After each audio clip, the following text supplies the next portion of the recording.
What is up? Good morning. Happy Friday. Happy Friday.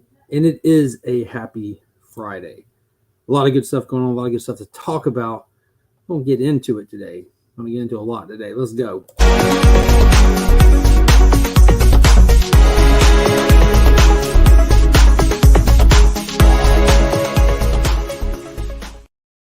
So right off the rip, let's go ahead and think big time collectibles. If you don't know, you should know.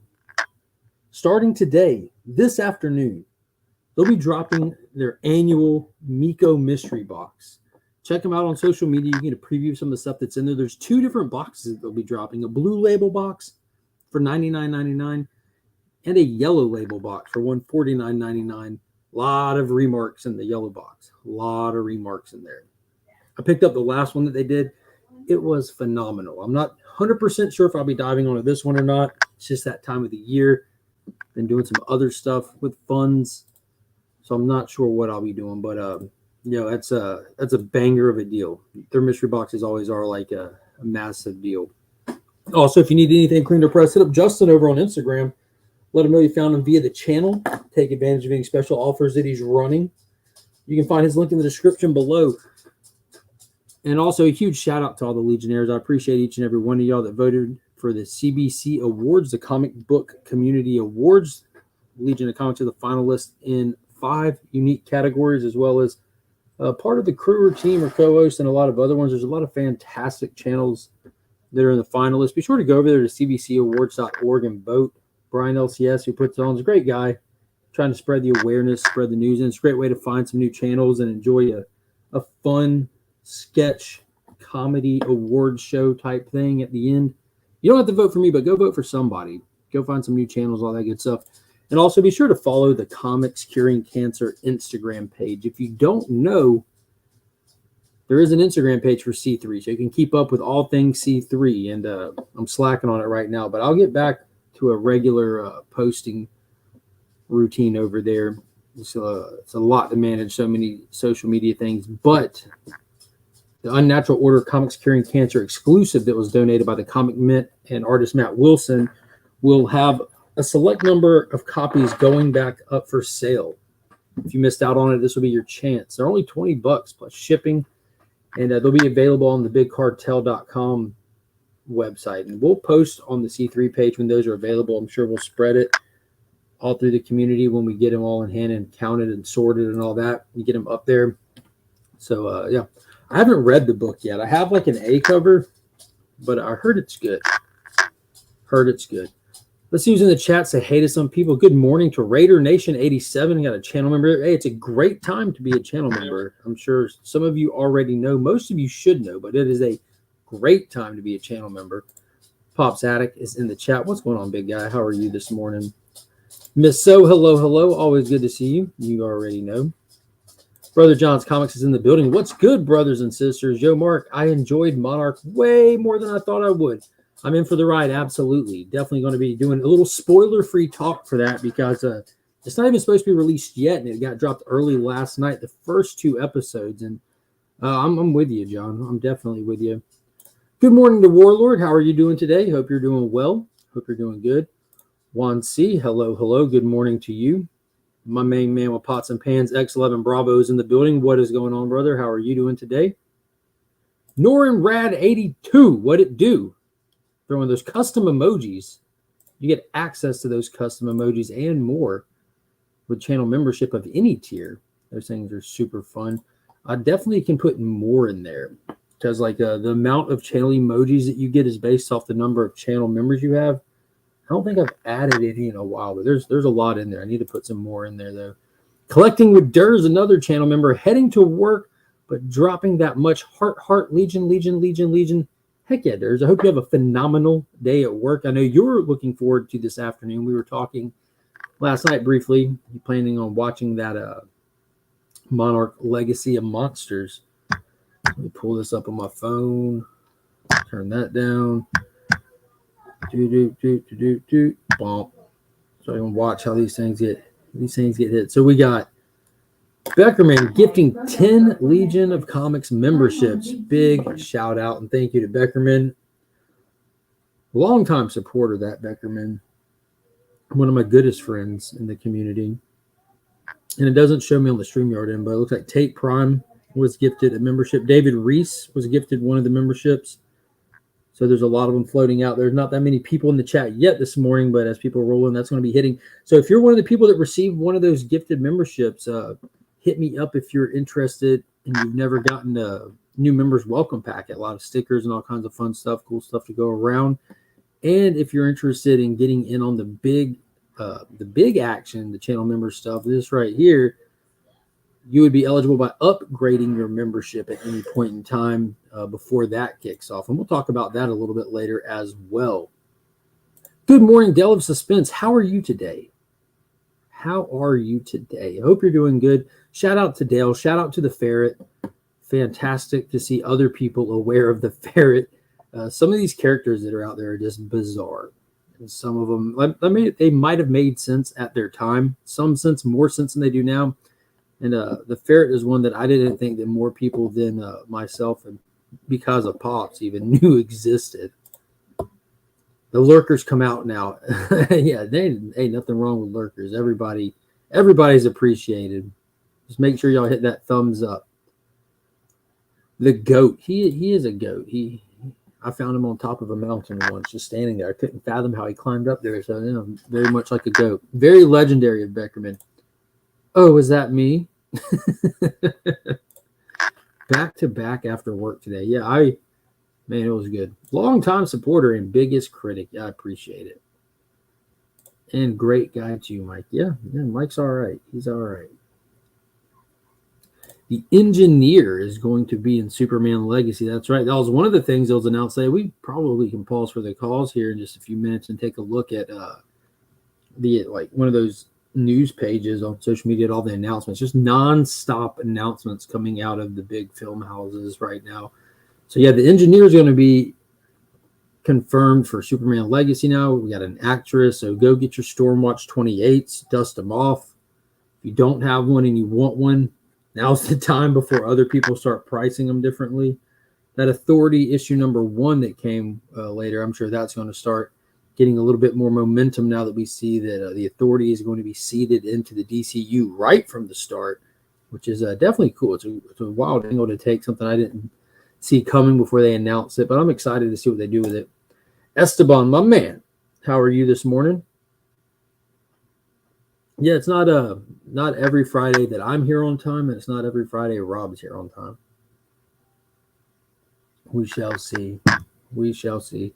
Typically, people roll in a little bit later, which is going to be dicey today because I have to take the kids to school today. So this might very well be the shortest Friday morning chat. Depending on how people wake up and roll in, might just have to cut it and then come back after I drop everyone off. A member of from the Authority, yeah, predates the Authority even. Goes back to Stormwatch. Pops, good morning. I heard that, and I think that's interesting. I do too. I don't think that the engineer is going to be the main villain. Does engineer link to other villains? Well, like it links to everything Stormwatch. I mean, Superman wise, I don't know. Like all they did was say like they casted this actress to play a villain in Superman. We don't know if it's the main villain. We don't know what capacity. We'll see. We'll see. I'm still. The more I think about it, the more risky. Like I've just been calling and wanting Lobo to be in the first Superman movie, not like a standalone Lobo, but just another character that can go fisticuffs with Superman. I think that would be really fun. But knowing that like Jason Momoa is pretty much like been fan casted and beyond to be Lobo, that might just be too close, like too soon kind of thing with Aquaman, and that it could get risky, like for the general audience, like.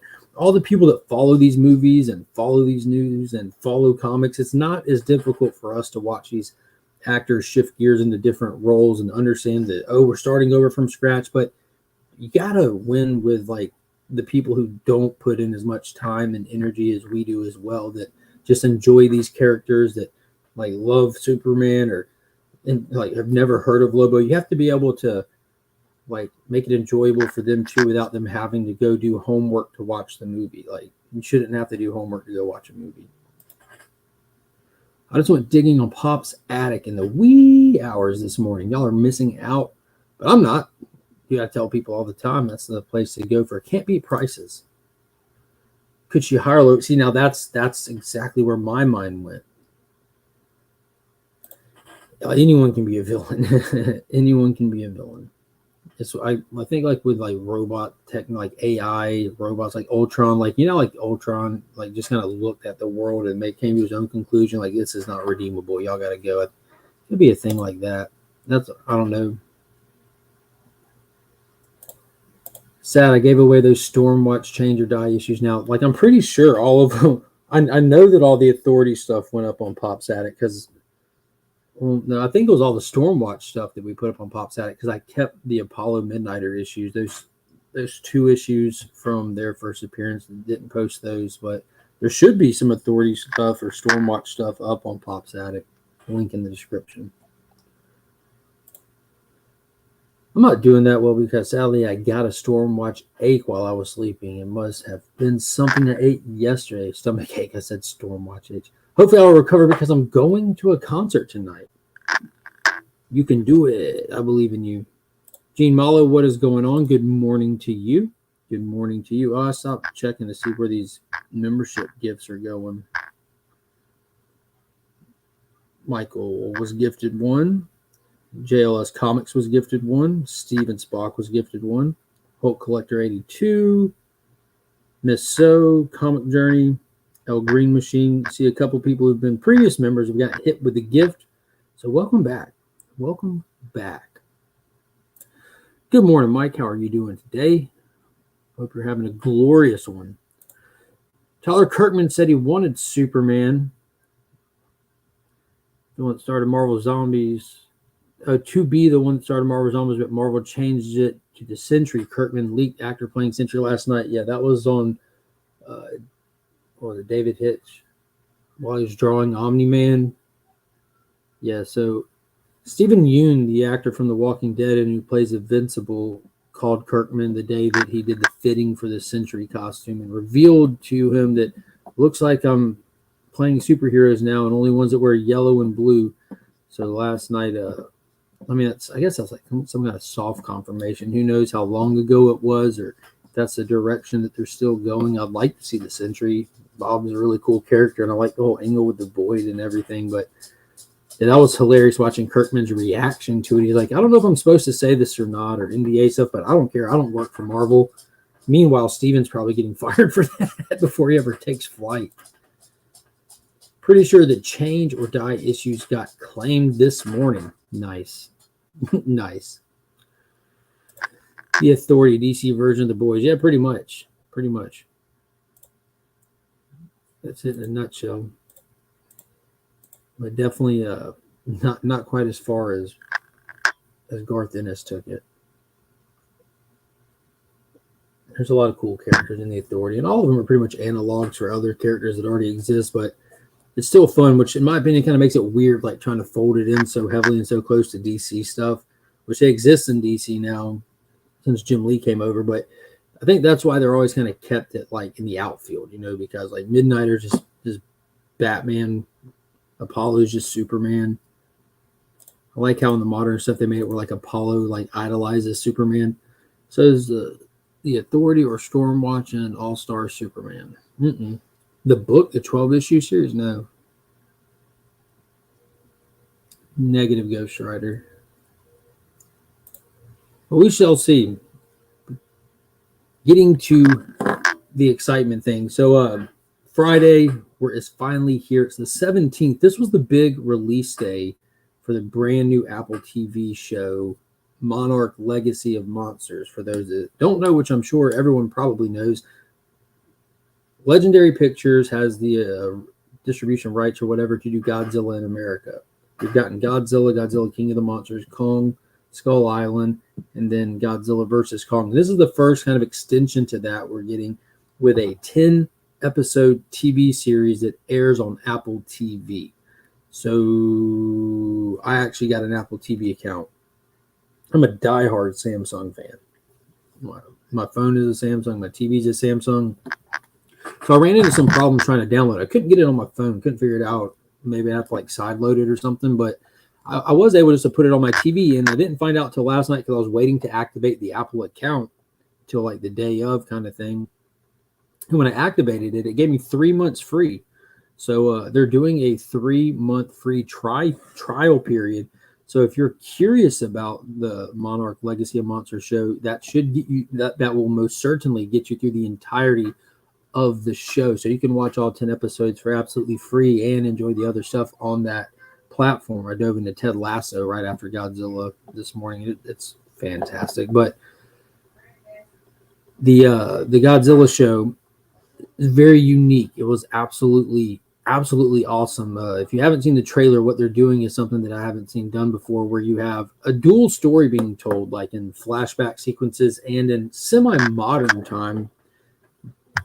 But the big draw was that you have Kurt Russell playing this character, and in the flashback, Wyatt Russell, his son, is playing the same character. So you have a father and son playing the same character through this show, which I thought was pretty dope. We're diving into some familiar characters as well. You have John Goodman's character reprising his role from Kong for a flashback sequence, and then we're learning more about him because he seemed like he was like some of the earliest stuff with Monarch and Kong Skull Island. So we're taking it back a little bit farther to pretty much like the inception of Monarch. So for me, without getting spoilers, what the show's already doing really well is they're introducing this really intriguing and interesting way to explore Monarch through the lens of people that are kind of Monarch adjacent, affected by Monarch, despite not even knowing it exists.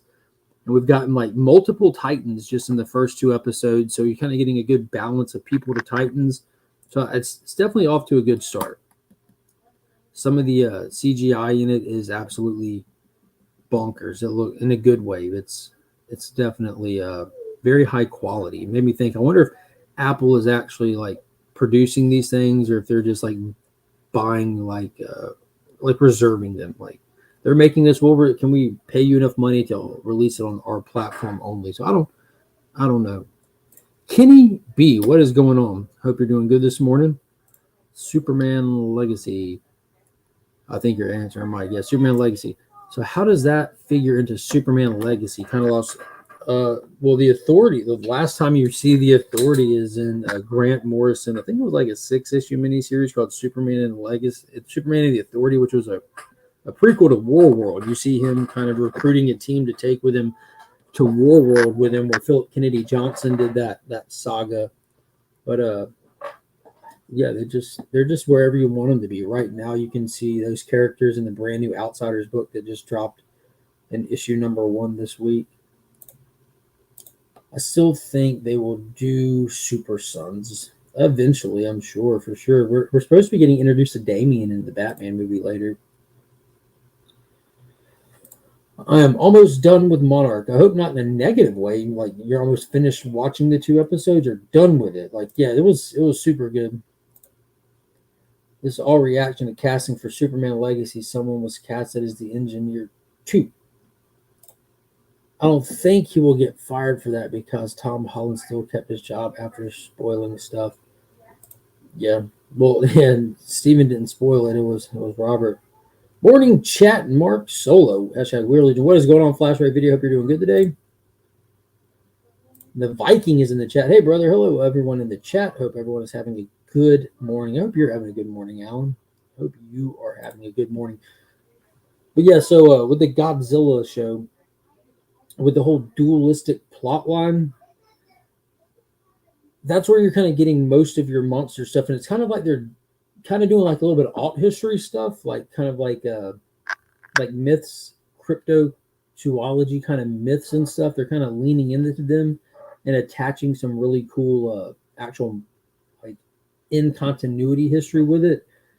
And with the whole dual storytelling, what's super unique about it is none of this show takes place in like real time, in modern time, because obviously the movies are up to Kong versus Godzilla, but the show takes place directly following the events of what's called G-Day, which is after the first legendary Godzilla film. So it's really cool getting to see how the world is reacting to it. I had like that Pacific Rim vibe to it when you get through the opening of Pacific Rim and you see what the world looks like post-existence of kaijus and see the world response to it. There's some of that really cool stuff in there, but that also is a great way that they kind of build some tension in the show. And it gets a little confusing in the sense that you're trying to like map like a mental timeline since you're watching a show that's taking place in two different time eras, because it's almost like three generations of people, but you only have two time points. Like you go back to here, you go, or you're right here. So that got a little confusing for me, just trying to draw that mental line. But I'm loving it. What happened when monsters attack? Yeah, it's super dope. Aggressively relaxing is in the building. Good morning. What it do? Apple is good. You got Silo and Hello Tomorrow using all the games, Fallout imagery and foundation. Looks like it was budget of a medium-sized country. Yeah. So that's when I first like got frustrated with Apple TV was when they announced Foundation, because I wanted to check that out. That was like 2 years ago now. Silo keeps getting recommended to me, and I never even knew it existed. I peeked at it yesterday and didn't even know Rebecca Ferguson was a star of it, which I really enjoy her from The Greatest Showman and the Mission Impossible franchise. Watching the brand new second season of Goblin Slayer, just as brilliant as the first season. I have no clue what that is. Goblin Slayer. Where's that even playing at? Have not heard of that one. If anyone else is on any Apple TV stuff, drop some recommendations, because I plan on diving into some more comment. I'm about MCU'd out. Like I feel like I'm like in that stage of my MCU fandom where it's just homework. Like I watch stuff so that I can talk about it with people, and like I just don't have fun with it anymore. Just God, it's garbage. But I'm getting into other stuff. I'm glad to see like the MonsterVerse stuff is expanding so rapidly. We're getting so much of it. We got tickets for Godzilla -1 on the 1st, and we'll have an episode of Monarch every week to get us there. And then by the time it finishes, it'll only be a couple of weeks until Godzilla X Kong: The New Empire drops in theaters. Anime. Oh, yeah. See, that lost me. There you go. That's how you lose me real quick. Crunchyroll. Yep. Nope. Nah, brah. Not for me. Pedro Pascal is Reed Richards. My thoughts? Great actor, wrong role. Couldn't have said it better. So I think he's a fantastic actor. I think he could even do good as Reed Richards. It's like you can't get past the poor timing thing. Marvel doesn't need to do Fantastic Four right now. They don't need to keep watering down and ruining any kind of positive introduction to the X-Men. What the MCU needs to do is kill it and burn it with fire. Like kill the MCU. It's done. It's spent. You have lost the audience in a massive way that is not redeemable. You have no trust with them, much like DCU did with theirs for just different reasons. It's just lower than acceptable content quality per the audience. It's that simple. No matter what it is about it for the individual in a mass number, they have bailed on it. They don't like it. Everyone can have their own reasons for it, and they just don't. They just don't. It's undeniable. The box office numbers have just steadily went down to nothing. The streaming service numbers have steadily went down to nothing. Kill it, burn it with fire. Read the writing on the wall. Quit doubling down, leaning into it. Start over. Don't even worry about doing Secret Wars. Don't even try to do it in continuity. Who cares? Kill it. Cut it off. The Marvels. That was it. Just finish whatever you're working on that's already got people on set. Maybe twist an ending to try to do something, send off or whatever. Give it a year, give it a couple years, give it long enough just to start rolling out slow announcements of a fresh start, and start a brand new MCU. Start a brand new era for a new generation. It's been like, what, 15, 20 years almost? I did not. And then start the new one off with Marvel's first family. How hard is that? Like, it seems so obvious. It seems so freaking obvious. I love Pedro Pascal ever since he ran around for like 10 minutes straight in Wonder Woman 2 screaming Alistair. I was sold. I legit loved him in The Last of Us. Good morning to you as well, JLS. I just finished Made on Netflix, and it was incredible. Real prestige version of one of my favorite genres. Look at these things. Yep, reset. See, I love how many people are down with an MCU reset now. Like a year ago when I was calling for one, everyone was fussing at me like, "Oh, that's crazy. You can't reset it. It's doing fine." No, it's not. No, it's not. Just like DC, exactly. You lost favor with the audience. Like whether you meant to, whether you didn't mean to. Some people like it, some people don't. Not enough people do. Like for it to be competing in the arena that they're choosing to compete in, they're losing. Scale it back, budget it back, aim for a smaller attendance so that you can do it successfully or bail. Aggressively relaxing regularly says, I wish I could have a project fail as bad as a Disney property. And he says that because they pull in millions of dollars. But if you had something that failed like a Disney thing, you would be homeless because it ain't about how much money they bring in. It's about how much money it brings in versus what they spent. And that's just, they can scale stuff back dramatically and aim for a proper, realistic intake, and maybe they would be doing better. Like Blue Beetle, what did it do? Like just like maybe 120 at the box office worldwide, maybe 150, but it had like an 80 million budget because it was expanded on a little bit, so it wasn't like a total loss. Look at Thor: Love and Thunder, it had like almost 800 million at the box office and barely broke even after all the expenses and everything that went into it. That which is absolutely insane. It makes you think they have to be doing like illegal, dirty bookkeeping over there to pull in 800 million at a box office and maybe break even. That is insane. Maybe we'll finally get the Godzilla v Gamera fans have been begging for, and the Monarch universe is successful enough. I don't know how to feel about that. I love Gamera, but it's like in all the fan stuff that they do, he always loses, and I don't. That just seems unrealistic to me. He's powered by Gaia. You know, that when that turtle shell opens, it's game over. It's like they're afraid to let Godzilla lose. I also don't think Kevin Feige in Total Control needs to be in charge. I also think Kevin Feige in Total Control needs to be changed. Yeah, absolutely. That's where it went crazy. Went crazy when he lost what's his name? Pearlmeter or something like that? Off the rails. Good morning to Hoarder's Hide. What is going on, brother? Hope you're doing good today. Been too long. It was all building to Dar-Benn. Now we can finally start the story. Yeah, dude. We finally got Dar-Benn. Yes, ma'am. It's just pulling off. All this building toward Hickman's Reed Richards story. Do you even marvel? Don't care. They're not building toward nothing. You can try to convince yourself that. We can try to play Charlie from It's Always Sunny with our little red lines and red string. They're not building toward nothing. They're trying to piece together something at this point. Think Gamer is owned by a different company? Yes, it is. That's most certainly. No, Mark, you got to put a chick in it. Yeah, daggum Kathleen Kennedy. Hopefully, Secret Wars will be a good reset. It'll be a reset. Maybe it'll be like what was Spider-Man 3? Far From Home, No Way Home. No Way Home? Homecoming, Far From Home, No Way Home. Yeah, Spider-Man No Way Home. Like, it doesn't have to be a good movie. It doesn't have to be a good slice of cinema. As long as you know what you're doing, you're self-aware, and you make it for the fans. That Spider-Man 3 movie was something.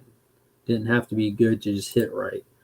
But I don't see Secret Wars doing that because the players at this point are not like entrenched in society like all these other ones are. They're not like built into the fabric of everyone's fandom. Like you don't have Iron Man. Like if you just, there's a difference between like in-game and get where you're just following this character versus bring them all back just to flash them for a second kind of thing. The Spider-Man thing worked good because you had like stuff that needed to be addressed, like Gwen's death and Andrew Garfield getting to save her. Oh, looks good. Did you wear the one that the tag, we had to get the tag off of? Yeah. Nice. I'll wear it the next day. Yeah, perfect. Yeah. But I don't think that Secret Wars, despite how many cameos or shiny little toys they bring to the table, it'll have the emotional connection. Like nothing past in-game has the emotional connection with the general audience. It's just, look at this. All right, now we're putting it up. Look at this. Now we're putting it up. Shang-Chi, Eternals, Wakanda Forgettable. Like, no. But it'll have Namor in it.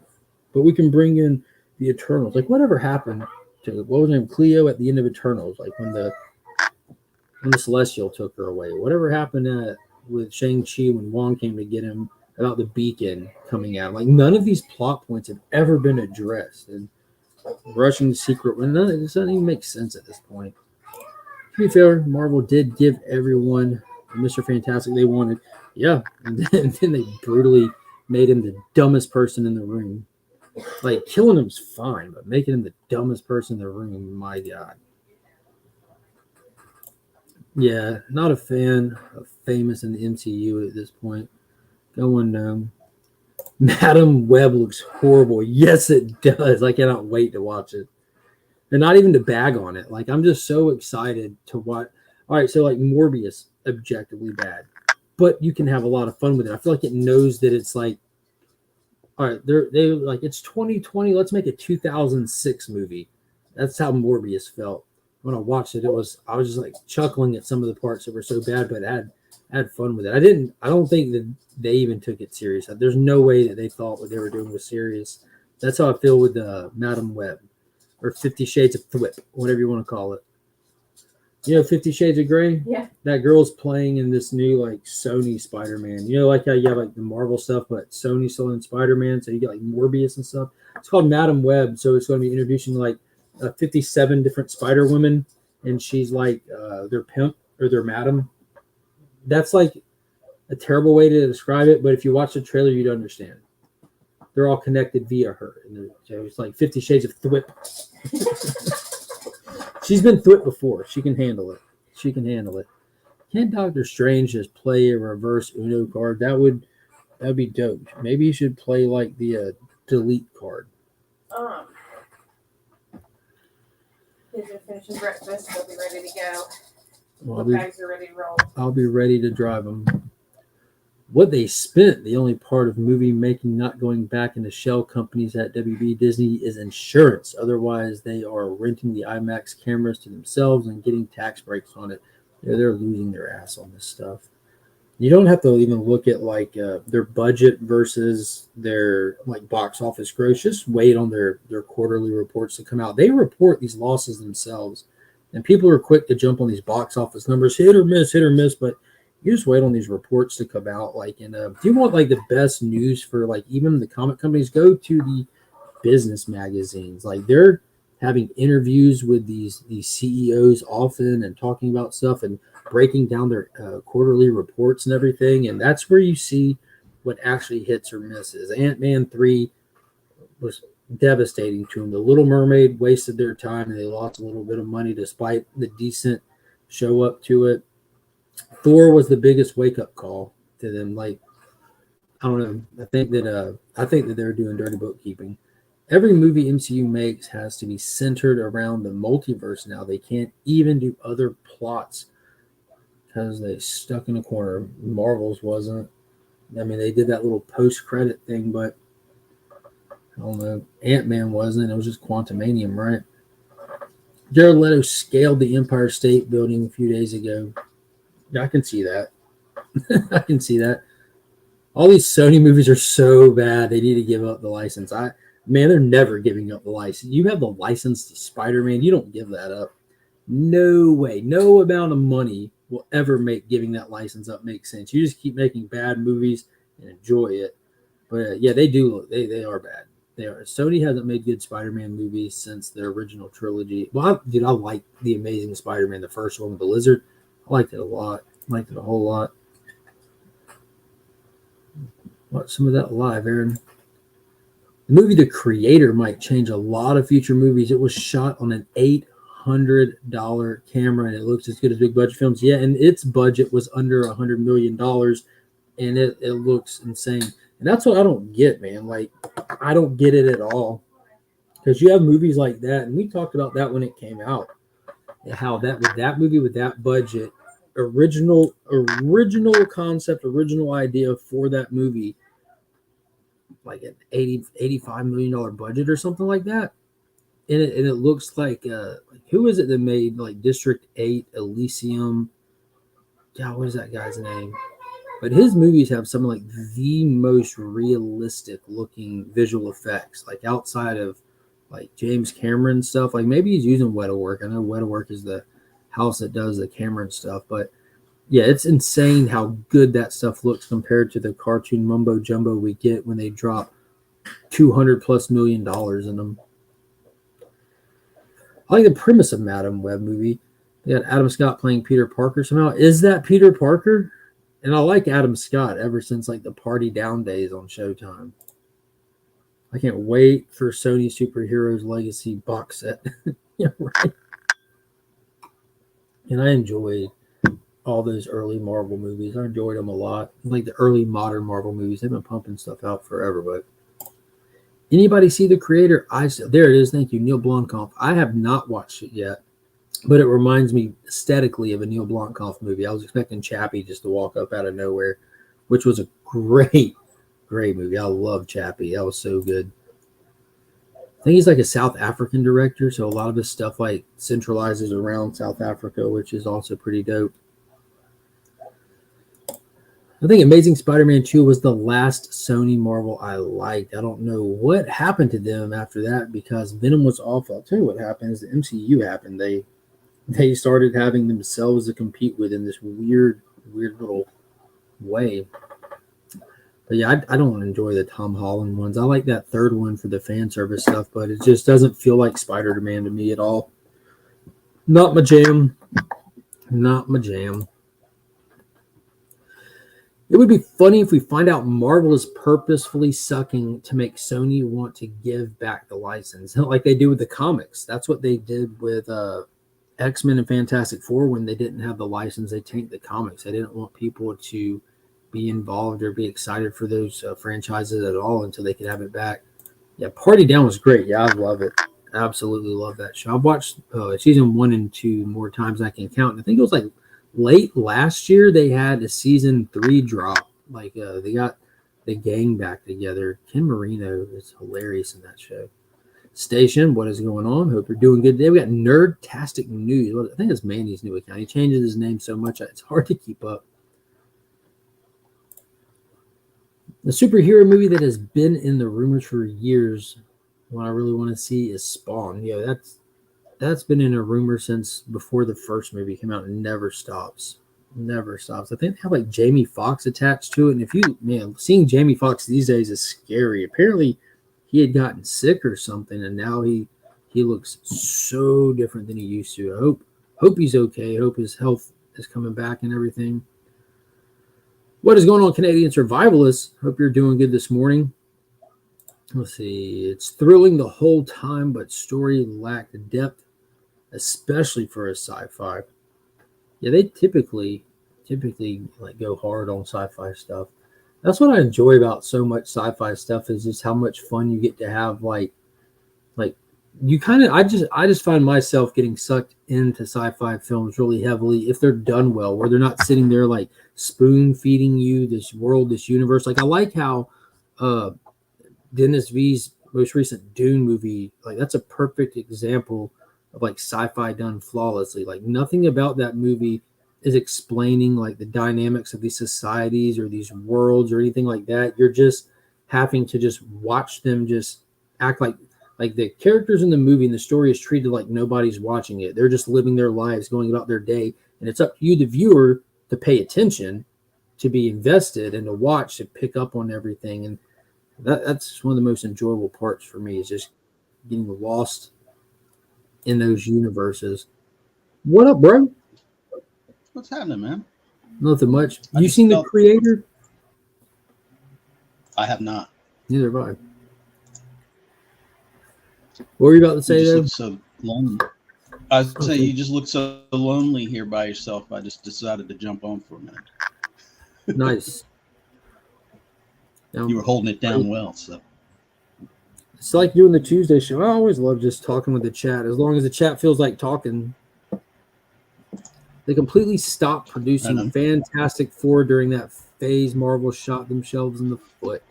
What are your thoughts on, like, all right, so first off, I want to preface that this guy gave me, like, the ultimate idea. Like, I was already, like, obviously my idea is just to kill the MCU, time it out, just to rethink things. But John added a layer of obvious to it that I had not heard someone get specific like that with, that I couldn't be more on board if I tried. But you want to explain this? Well, the only thing, my big key point was Downey was really kind of the linchpin for the kickoff, and they built everything around him. They pretty much changed who Tony Stark was to fit his personality. And I don't know, we saw them try to do that a little bit with some of the others like Thor, and once Hemsworth revealed his humor side and so forth, they ran with it, but they ran too far. They need somebody, I think on this next go round, they need to slow things down, reset, and if they're going to introduce something big like the Fantastic Four, they need to do that same thing. They need to find somebody like Downey, somebody that's kind of known but unknown, or kind of fallen off, trying to make a comeback, but still has that known gravitas and kind of. And I think they also need to, like, I like Pascal, but I think they need to start younger. That way they have more longevity ahead of them. So my thought was Shia LaBeouf. Yeah, I thought you get somebody like Shia LaBeouf, who has kind of this unknown quality about him. He's kind of got some iffy past, maybe, or things he's trying to work through. He's on his redemption arc right now. Yeah, he went through a terribly rough patch, and he's in the amend stage of his life. So he's just waiting on that rejuvenation and that reintroduction to his career, which he's kind of just taking a break from his career to work on himself. But man, just think if they tap. But he has that same kind of thing as Downey, that kind of unknown. I don't know what it is, but you're drawn. You're kind of drawn to the guy. And he can, if he could pull it together, I think he would be kind of that focal point or that centerpiece that they could build around. But that's just he's lovable. He's in, like, I don't know how many people have looked at his body of work beyond some of the more polarizing stuff like Transformers or what, but he's a phenomenal method actor. Like he goes in. Yeah, and for whatever faults some of the films have, that Peanut Butter Falcon movie that he did, he was fantastic in that. The one he did, that's kind of about him and his father, it's really good. So he's got the ability, and got the talent. It's just whether he can it'd be a gamble. It'd be just like Downey was. It'd be a gamble. And Fury was one of my favorite roles that he ever did when he was on the tank squad. Like, it was heartbreaking performances all around. John Bernthal, Shia LaBeouf, Brad Pitt. Like, what a phenomenal film. Izzy, good morning. Good morning, everybody. How you doing? Good. I'm about to actually be killing it here in just a second and have to fire it back up later probably. Don't have an admin on the chat right now, and I'm not taking the kids to school. Rob's out for today. He probably asleep. It is like 5 a.m. That is true. So you like that little? How much time you got? Well, me, I'm just sitting in the car now. Street cleaning. Well, if you want to sit there and talk to John and talk to the chat, I can just watch it from while I drive. Yeah, I just can't drive and type. That's just yeah. Driving and type is not I don't think that's a smart thing to do. Yeah. Especially on the phone. Yeah. No, but did you like that little nugget that Robert Kirkman dropped last night? I did. I was watching it nonchalantly, I was actually going in and out of sleep while I was watching it. And then out of nowhere, I get up and I just hear Robert Kirkman. Oh, yeah, I was just talking to Steven, and, he was doing a fitting for the Century. And I just went, wait a minute. That's not official. That's not official. So, but everybody knows already. It's not a secret like that. It's not one of those secrets, but it's not an official. It seems like everybody in the know knows. Right. Us commoners don't know. So they haven't. Vince was like, oh, yeah, I heard that. That's pretty cool. Like, you heard that? What do you mean you heard that? We all heard that, but what do you mean you heard it? Yeah, so whatever the case may be, I don't know. I don't think Steven's gonna get in trouble, because if it's an NDA, he wasn't supposed to even tell Robert Kirkman. You know what I mean? So we'll see. We'll see how it turns out. But it's it's as official non-official could get. Stephen Yang will be the Sentry. So I'm excited for that. Got my comic book ready to go for specking. Yeah, I'm interested to see what they. You know what I'm saying? I'm interested to see where that goes. I have none of that. I'm sure Jim does.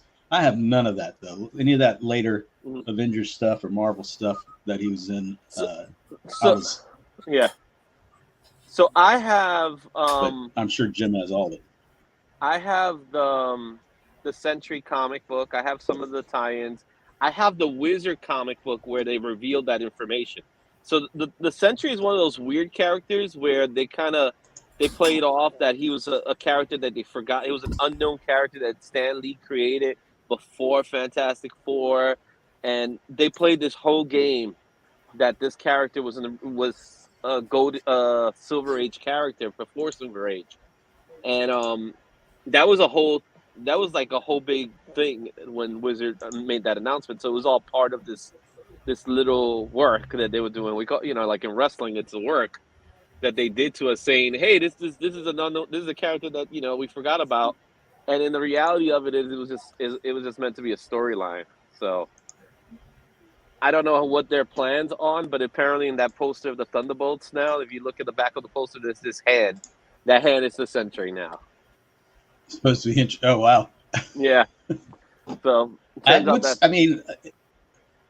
are they still moving ahead with Thunderbolts? I know they moved things back, but are they still trying to? So I haven't heard anything about anything actually being canceled out. So there's discussion about things being canceled out, but nothing's been officially canceled out. So everything's been pushed back, right? The only thing that is official is that the director of the Avengers Kang Dynasty movie is no longer doing the director, but he's still directing Shang-Chi. So whatever they did, they probably told him, say, listen, we're not going this direction. So we want you to focus your attention here. And he was like, yeah, sure, no problem. Because he was let go of a project, but he wasn't fired. So it sounds to me like they want to distance themselves from the whole Kang thing for multiple reasons, not just because of Jonathan Majors' problems right now, but I think because let's be honest, they messed up Kang. They messed up the potential of who Kang is. He's no longer a threat like that.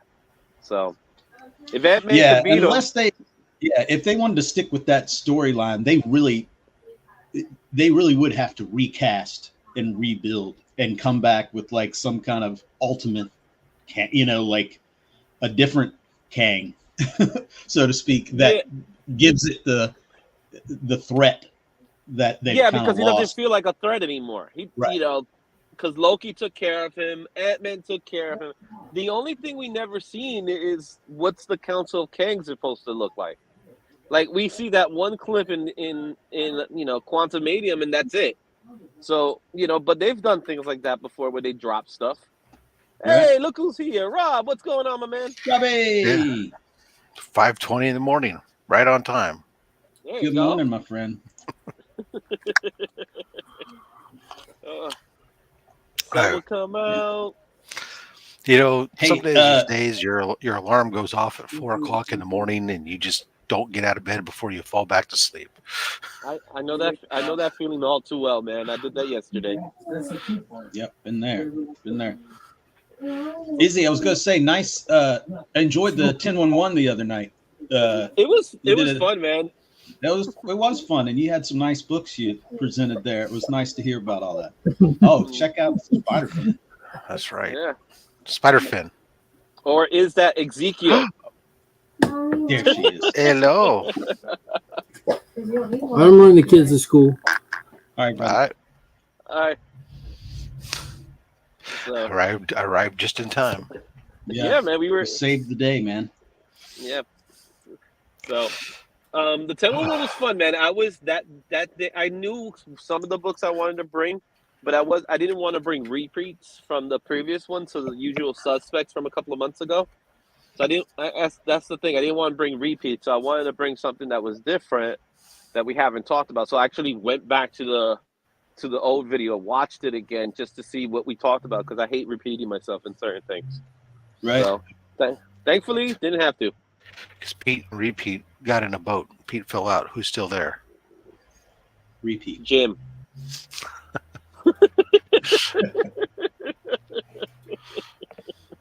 So what's up, Rob? How you doing over there? Oh, I'm just trying to wake up. So literally, like I said, my alarm went off at 4. I grabbed my phone and turned off the alarm, but never made it out of bed. And then just woke up like 10 minutes ago and like trying to spend, my wife's asleep, but still trying to find my phone now in the dark because it's somewhere. I managed to find it and quickly stumble out of bed and get over here for you all. Nice. Now I'm trying to.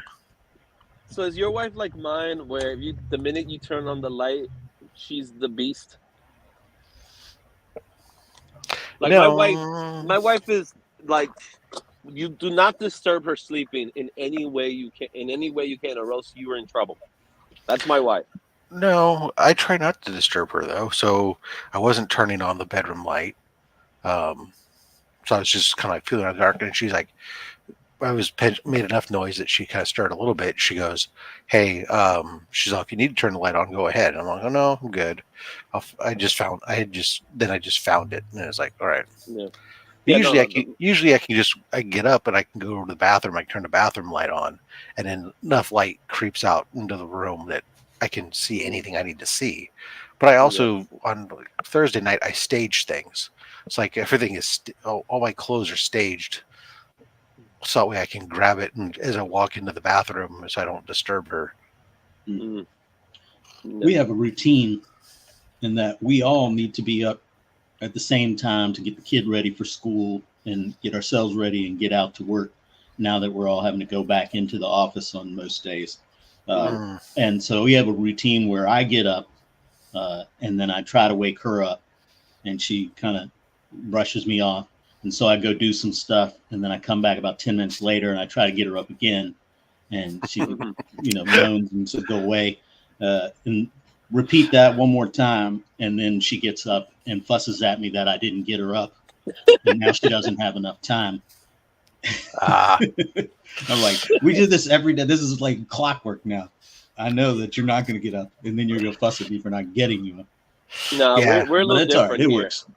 We're different because my wife has a retail schedule. So some days she opens, some days she closes. But the day she opens, she has to get up at 4:30 in the morning because she has to be in her job by 7, right? So she needs to take the train by 6, but she likes to take the train earlier so she could, settle in, as she would like to say. So, sorry about that train. Okay. Well, that's a loud train.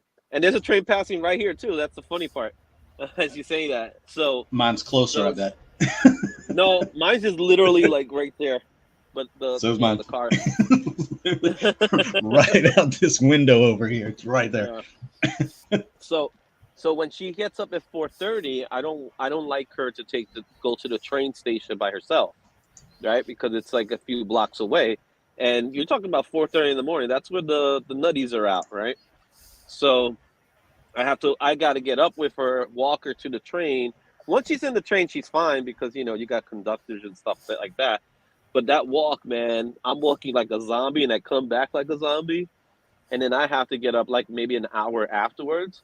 But at that time, either I'm up or I'm just like, I'll do my best to try to sleep again and I just can't anymore. So I'll just get ready to go. So that was me yesterday. So. You see, around here, it's every person's for themselves, their own schedule. I don't babysit anybody. So my wife's supposed to be up at a certain time. It's her responsibility to get herself up at a certain time. I don't know her schedule. I don't know what days she goes in the office all the time that well. I don't know what time she's staying home. I don't know what any of that stuff. I don't care. You get your schedule. You take care of yourself. I do mine. Now, the only thing is that today is one of those weird days where it's like, okay, normally I had no problem. I start work at 6 o'clock in the morning. I don't normally start at 4:30 in the morning. So it's an oddball day for me to be here to get up for this. And I have to, and like last night I fell asleep in the recliner. The dog woke me up like at 1 o'clock in the morning because it was time to go to bed. And so it's like, so I was in bed for all of like 3 hours before my alarm was Yeah. going off. And it's like, even though you were sleeping in your recliner, that bed sleep is different. Oh yeah. And so only 3 hours of bed sleep was what was making it difficult to get out of bed this morning. So I didn't quite answer the alarm bell. Like I said, the alarm went off. I remember distinctively grabbing the phone, unplugging it, turning off the alarm, and then that was it. I just didn't get the next step out of bed. Mhm. Much like last night, I remember putting on Ups and Downs with Simon Miller on the TV, casting it to the TV. I remember him starting his intro, and that was it. Then I was out cold. I love watching Simon Miller, man. He is the best. It definitely, I especially like it sometimes as just recaps on certain things, and it's but yeah, it was just one of those things where it's like I remember distinctly like he hadn't even done his first up or down yet, and it was like, oh, that was it. I was out cold for whatever reason. Yeah, that's my routine. My morning routine is pretty much the same way. It's like I get up, get ready. I'll download Cultaholic so I can listen to it on the train, maybe What Culture. And then when I get to the office, if Ups and Downs is on, which is Tuesdays or Thursdays, I'll watch Ups and Downs from work. So Really, I love watching Simon Miller. I've had conversations with him too through Twitter and stuff because I did one of the signs. I did a Okay. give this an up, but I did it for my birthday. Hmm. So when we went to Grand Slam, I did a thing where Simon Miller's just smacking his own head. I did Yeah. a sign like that, and so he saw it. He was like, "Oh, thank you so much," and then we started talking for a little bit. So So Esteban, yeah, did you when you say you hate opening and closing, are you talking about going back to back where you're closing one night and going opening the next morning, or are you talking about the bell to bell days where you work the full shift, open and close all in the same day? I think it's 'Cause closing to opening is really the worst one. doubling back. So See, it just when you it depends close, on. Yeah. no, when you close when you have a closing shift, Mhm. and then your next day is an opening Yeah, shift. you double back. Yeah, that's the Yeah, worst. that's the worst. I know it for. I'm trying to remember. It's like most of my time, a lot of my time, I was my last. So first of all, it's been a long time. Let's just leave that. It's been a very long time since I worked retail. Same. Me too. But when I did, I was a manager for a long time in the store. So most of the time, I was a regional manager. So there was the way they were set up is like a regional manager was also a store manager.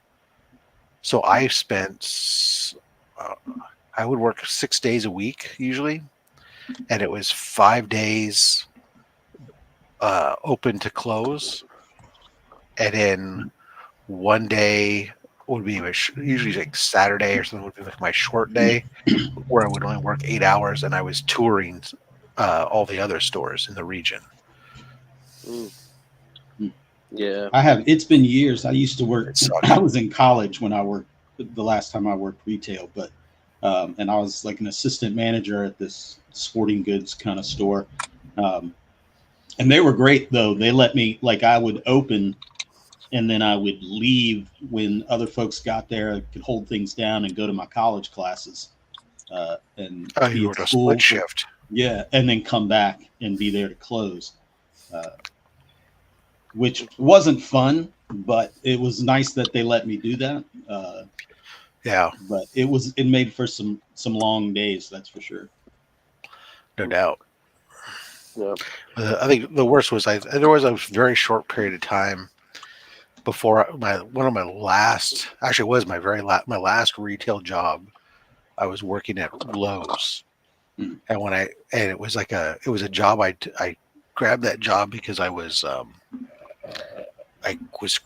quit my previous job for good reasons, but but I had to prove a point to somebody, so I left, and then I ended up working at Lowe's. And at the time, I took a job as a manager. They used to have an overnight shift that did the stocking of the store, And that was the crazy one because you'd come in at like 10 o'clock at night, I think it was, or 9. Yeah, I think it was That 10 sounds about the o'clock. right time. You come in at 10 o'clock at night, and then you'd leave at like 7 in the morning, Yeah. and you'd get locked in there. So you couldn't you couldn't leave.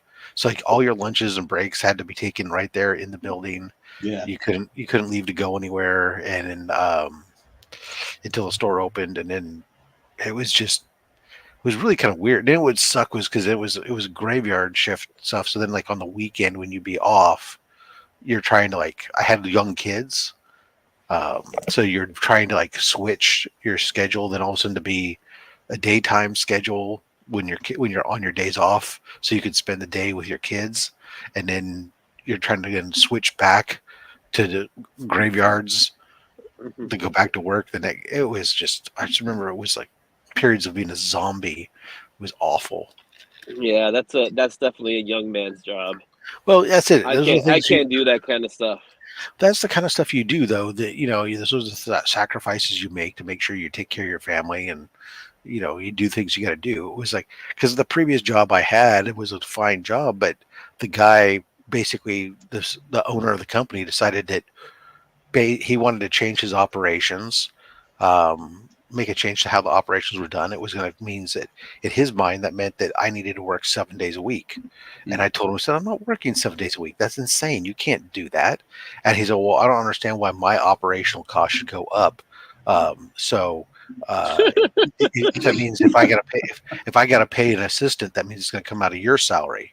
And he was dead serious. Like he was going to cut my pay because I wouldn't work 7 days a week in order to pay for Wow. somebody to be an assistant manager. And I was like, oh, forget it. You know what? I'm not putting up with this. I'm out of here. We'll see Yeah. you. And all that, and he still had to get someone else, I guess. He had to get two somebody's Yeah, exactly. So, because they couldn't hire anybody to work 7 days a week. why would you? Yeah.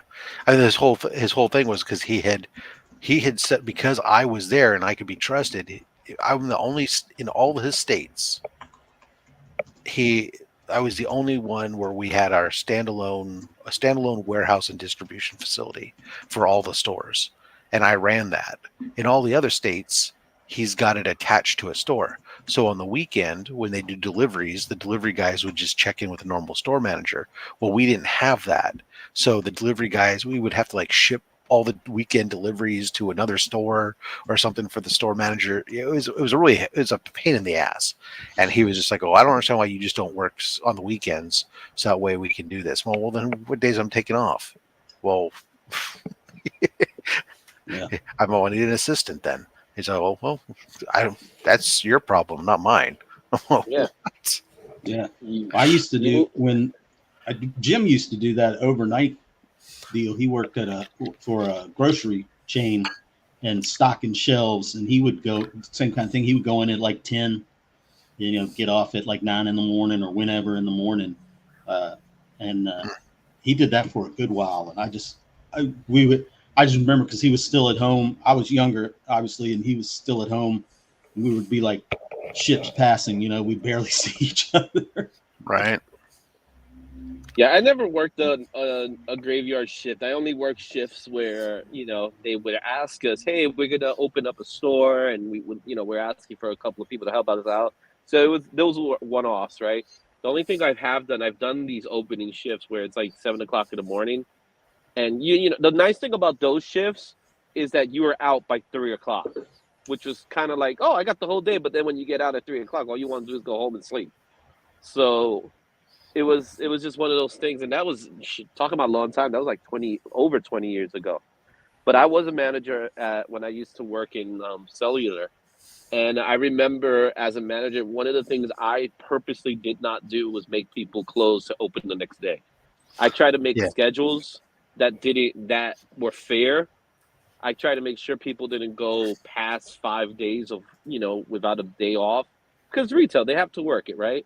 And then I will, so the first thing I will do, I'll just take up all the requests and let them know, okay, these are the requests that are in, first come, first serve kind of thing. And of course, if someone really desperately needed, then, I'll try to see what I could do for them. But I would try to be the best manager I could possibly be, because happy staff means a productive staff. Yeah, 100%. So, and And they that's the show. thing that some of these guys don't understand. Well, more than that, forget the productive aspect. You know what? A happy staff, and if you take care of them on their scheduling, they show up to their shifts. Yeah. Yeah. Although Because nothing's they won't call nothing's out. worse. Nothing's worse than if you double people back all the time, and they decide, forget this, I'm calling out today, and now all of a sudden you ain't got nobody that you're expecting to be there. Because most retail stores, unless you're a really big retail store, don't exactly have a lot of extra bodies to accommodate Yeah. on their schedule to accommodate that. Next thing you know, you're trying to call people and beg people to fill in. Yeah. Nah.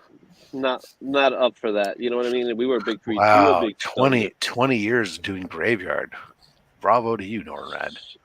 Although some people just they Thrive in get that into, setup. they get it. Yeah, they do. Like my youngest is when they're home, they would much rather sleep all day and be up all night. They generally don't like to be up during the daylight hours. Yeah. And that's so that's good. Mr. DJ Links, good morning to Good you. morning, Mr. What's up, DJ. DJ? Well, yeah, if truck driving and less truck, yeah, you know what? I could see that, because especially when you get, I think when you're out in the country, it'd be like more of a problem because you'd be tired and not a lot of going on. But man, in some of these cities and stuff like around where I'm at, I don't know how the truck drivers do it. Especially the short haul guys that are there every single day in, like, those 24 footers or dual 24 footers, and are trying to drive around in San Francisco Bay Area traffic. Oh man, I do not. It's crazy over here too, because I don't know how Yeah, narrow New the York. roads are over there. Well, New York roads are pretty narrow. Yeah, San Francisco is atrocious. Mhm. I mean, I don't go up there. I don't go up there for that purpose. Although in San Francisco, you don't get San Francisco proper, so you're not going to see anybody driving dual 48s, or they'll drive a single 24. Usually, it's box trucks in the city. I don't think you could you couldn't take a 53 footer, that's for sure, because that's what all the fire trucks up there are the they have a lot of the fire trucks are with the rear wheel steering, the tiller in the back. So yeah, the 53 footers would be straight out, but yeah, no, still, I having driven like a Humvee and stuff in the city of San Francisco, no, or even just a panel van, no, I never want to. That's just shit. Let's see. Well, we got some comic talk going on. It says DC, unlike Marvel, at least has their own characters. Gonna be more freedom than Marvel. I'm getting confused. I guess I'm jumping in the conversation midway. Ran Atlanta to Miami. Okay. Best Buy 18. Okay. LA driving was crazy when I was there. Yeah, LA is nuts too. I definitely don't like going down there much. And it's even worse now. They got a freeway down. So they had a fire that took out a section of I-10, I think it is. So. Oh yeah! Wow. Yeah, and it's gonna be closed for a while for them to be able to redo it. It looks like it was like an arson or something. We had something similar here in the San Francisco Bay Area a few years back, except instead of being arson, it was a truck fire in what we call the Oakland Maze. And the Oakland Maze is basically a spot where there's about like 4 different freeways that all converge in one spot, and there's a bunch of flyover overpasses that, like, someone took a ball of road and dropped it and said, "Okay, there you go." It's all. It's like a rubber band ball, right? Where it really is. It's just trying to get you from one place to the. And there was a truck that caught fire, and it caused damage to one of the elevated roadways, and it had to be closed for a while. And so it was always one of those weird it was. I don't know how people dealt with it. Unfortunately, it's never been happened where I work. But man, it's amazing what'll happen if a major roadway goes down. How that can really impact, and this get fixed overnight. Yep, that's how it is over here. So the way you can't expand the roads here anymore because Yeah. there's no space. So there's no space to the left, there's no space to the right. You can't even put things over on top of each other because it's surrounded by buildings.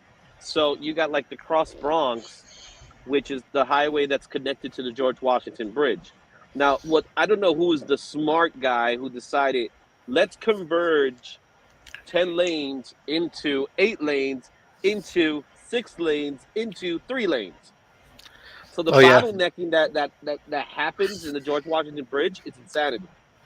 And it's all the time, and that's the same with the Lincoln Tunnel. Well, That's the same with the yeah. Holland If Bridge, it the it, Holland it, Tunnel. it doesn't matter if you're going to have that kind of lane condensation, it's always going to be that way. And that's the bottleneck is the bridge. The bridge was built at one point, and since Mhm. and then they've added on capacity elsewhere to it. But yeah, Yeah, there's been discussions years ago about making another tunnel, but hmm the reality it's not going to happen. They got to find out where to do it. The cost that's good. No, it's not happening. Not in this century, at least that I know of. So oh yeah, no, the cost to do a new tunnel, so it's like billions. Yeah. oh my goodness gracious! I tell you what. Let's see what else is going on here. So did you guys talk about the absolute horrific casting for the Fantastic Four? We did. We talked No, about it a little bit. you guys talked about it. I did not. Yeah, Mark and So I did. We just talked about that. My suggestion. I had a different suggestion that I wasn't. so Uh, who you suggesting as Mr. Reed Richards? well, see, I like Pedro Pascal, but I think he's Same. overexposed, and I think Agreed. they need to start younger uh, than Um. him. I mean, he's almost 50, and I Yeah. think they need to start with a younger Fantastic Four. I said they need to take a break, sit back, and you know I think they come are. back strong. Yeah. And I if think they're they are. going to launch the Fantastic Four, they need to find somebody kind of like Downey that they can kind of build off of. They need to find somebody that's known but not well known, super well known, or has kind of fallen off a little. Somebody that's got a little edge, somebody on the comeback. So my suggestion was Shia LaBeouf. Yeah, I He's heard like that suggestion 35, too. 36, so he's a little younger. He's But incredibly talented.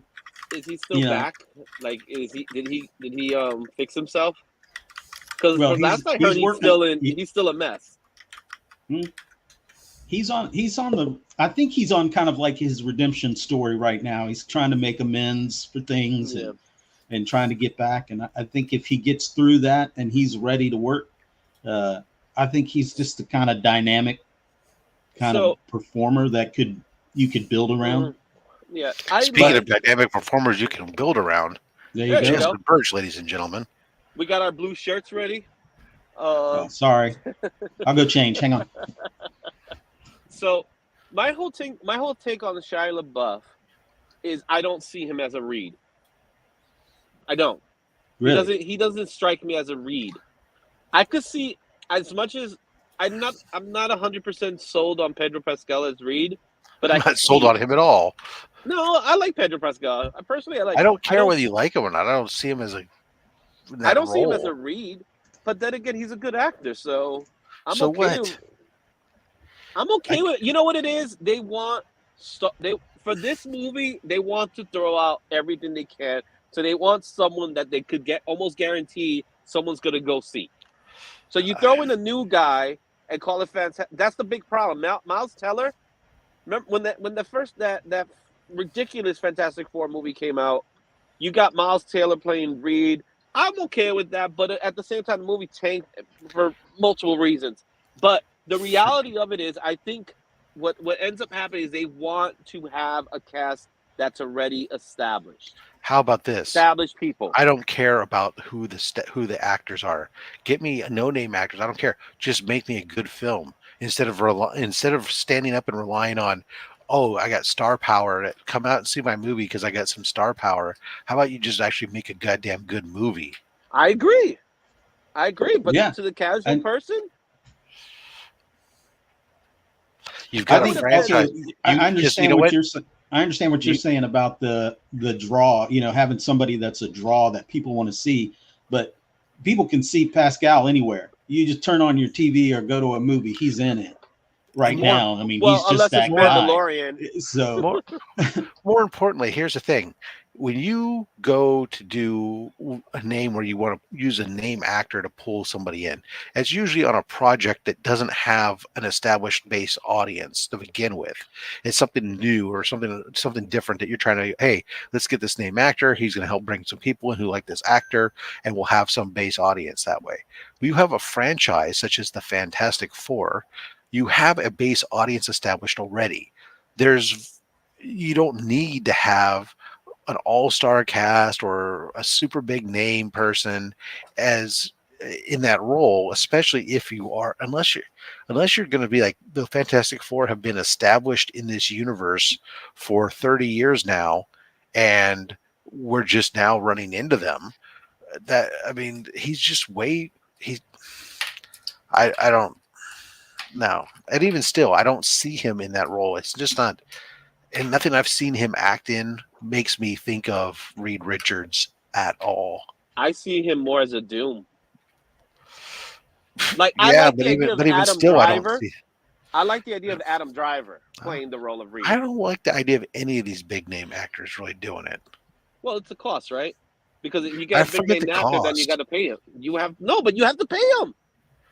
They're gonna want a big chunk. well, that's why I say you go somebody like even for Doom. I'd go somewhere different. I'd go Kyle Chandler or something like that. Somebody who is a known quantity of talent, but not necessarily the big name movie star. You get You know? David Schwimmer from Friends to play Reed Richards. Oh my And God! the What's weird with way I you can and see that- why do we need 50-year-old people freaking starting That's actors? what I said. I think that's why I said Shia LaBeouf. Look, nothing against 50-year-old people. I happen to love handle the 50-year-old science side people of things. like me. I think he could handle the confrontation with Namor if that ever came up. You know, I think he could on an emotional range. I think he could do all of it. But that's if Namor's coming back. I Yeah, don't right. even necessarily even need. I don't necessarily even need a completely unknown actor.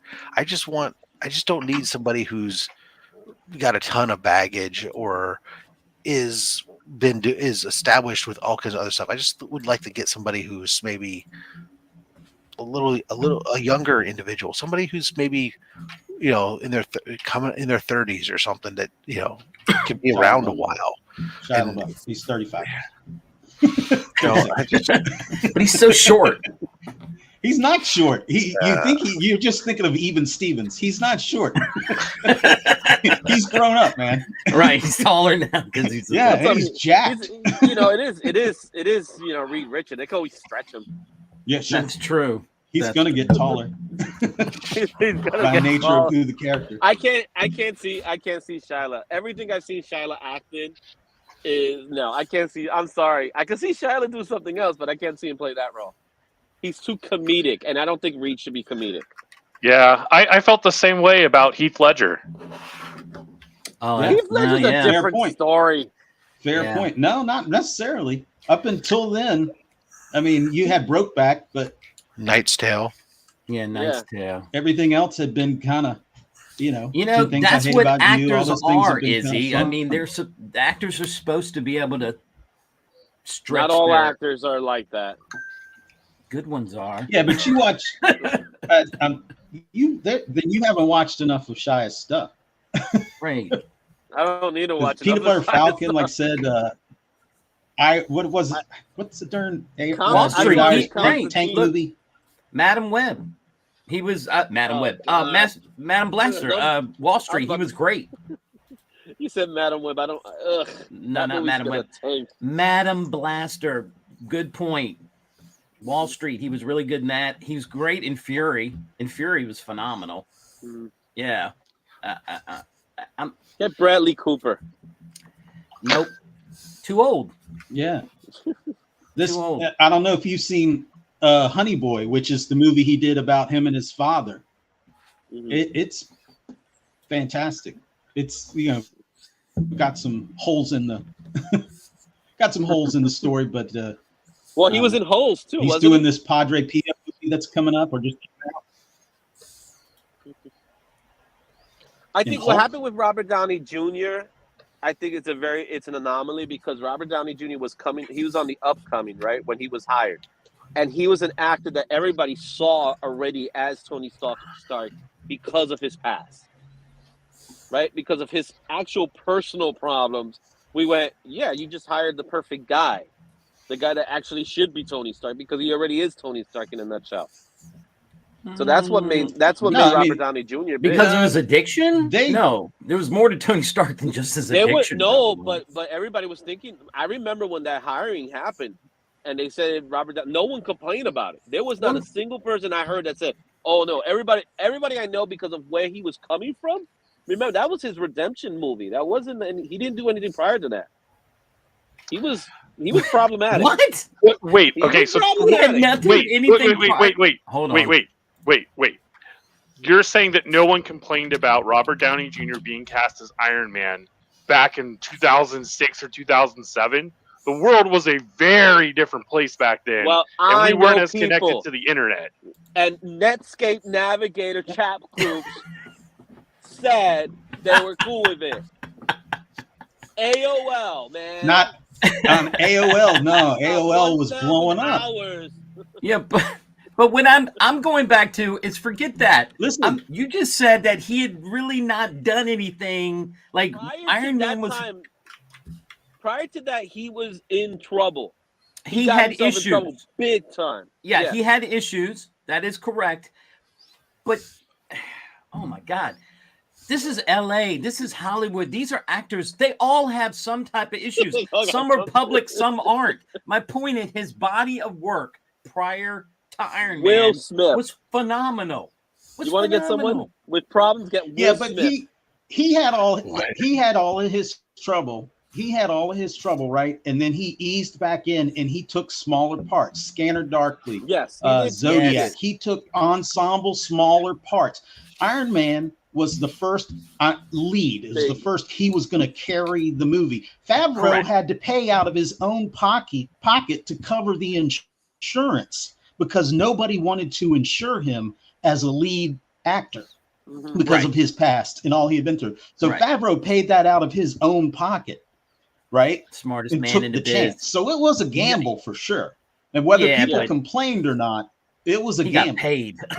He got paid in the end. He only got paid like $2 million to do the movie or something. He didn't get paid that much for the. Yeah, he didn't get paid one. much. Everything for the first afterwards. No, I mean that's what I meant. Like the first. I hope he got the first one. Yeah, but that's my point. Now Favreau living large, he can come in and say, yes, I'm going to do the Mandalorian the way I want to. Go away, give me the money and go away, and I'll make you rich. And that was his proving grounds right there. I do Happy Hogan Saves Christmas. I'll do it. I got no problem with that. That would be a phenomenal show. No, that's what if. Happy Hogan Saves Christmas. Yeah. So I'm looking forward to that. I'm gonna run and let my dogs out real quick.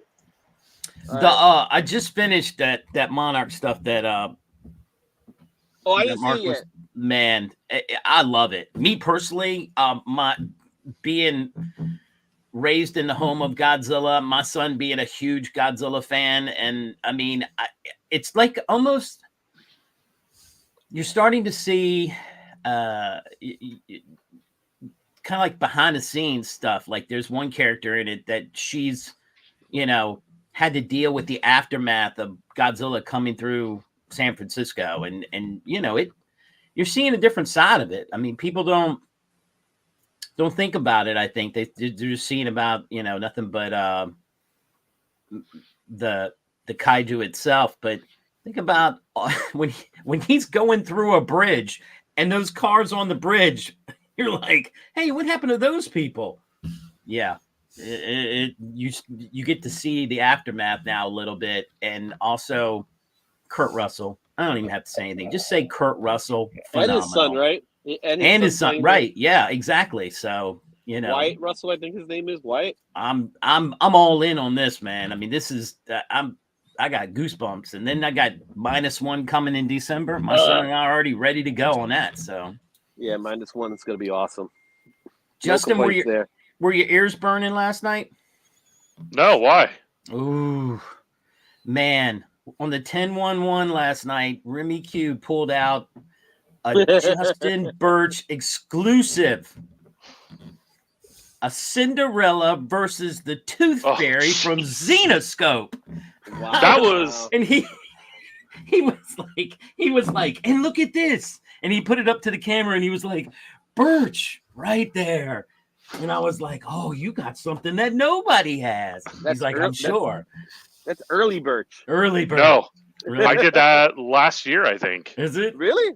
Yeah. That was When's that the was last time something Central else. Because I wasn't think he playing? said it was a Ivan Tao cover, and that's what drew him to it. And then he started reading it, and it was really good. So he was able So- to read it. They came to me and they were like, Xenoscope came to me and they're like, hey, we have this book.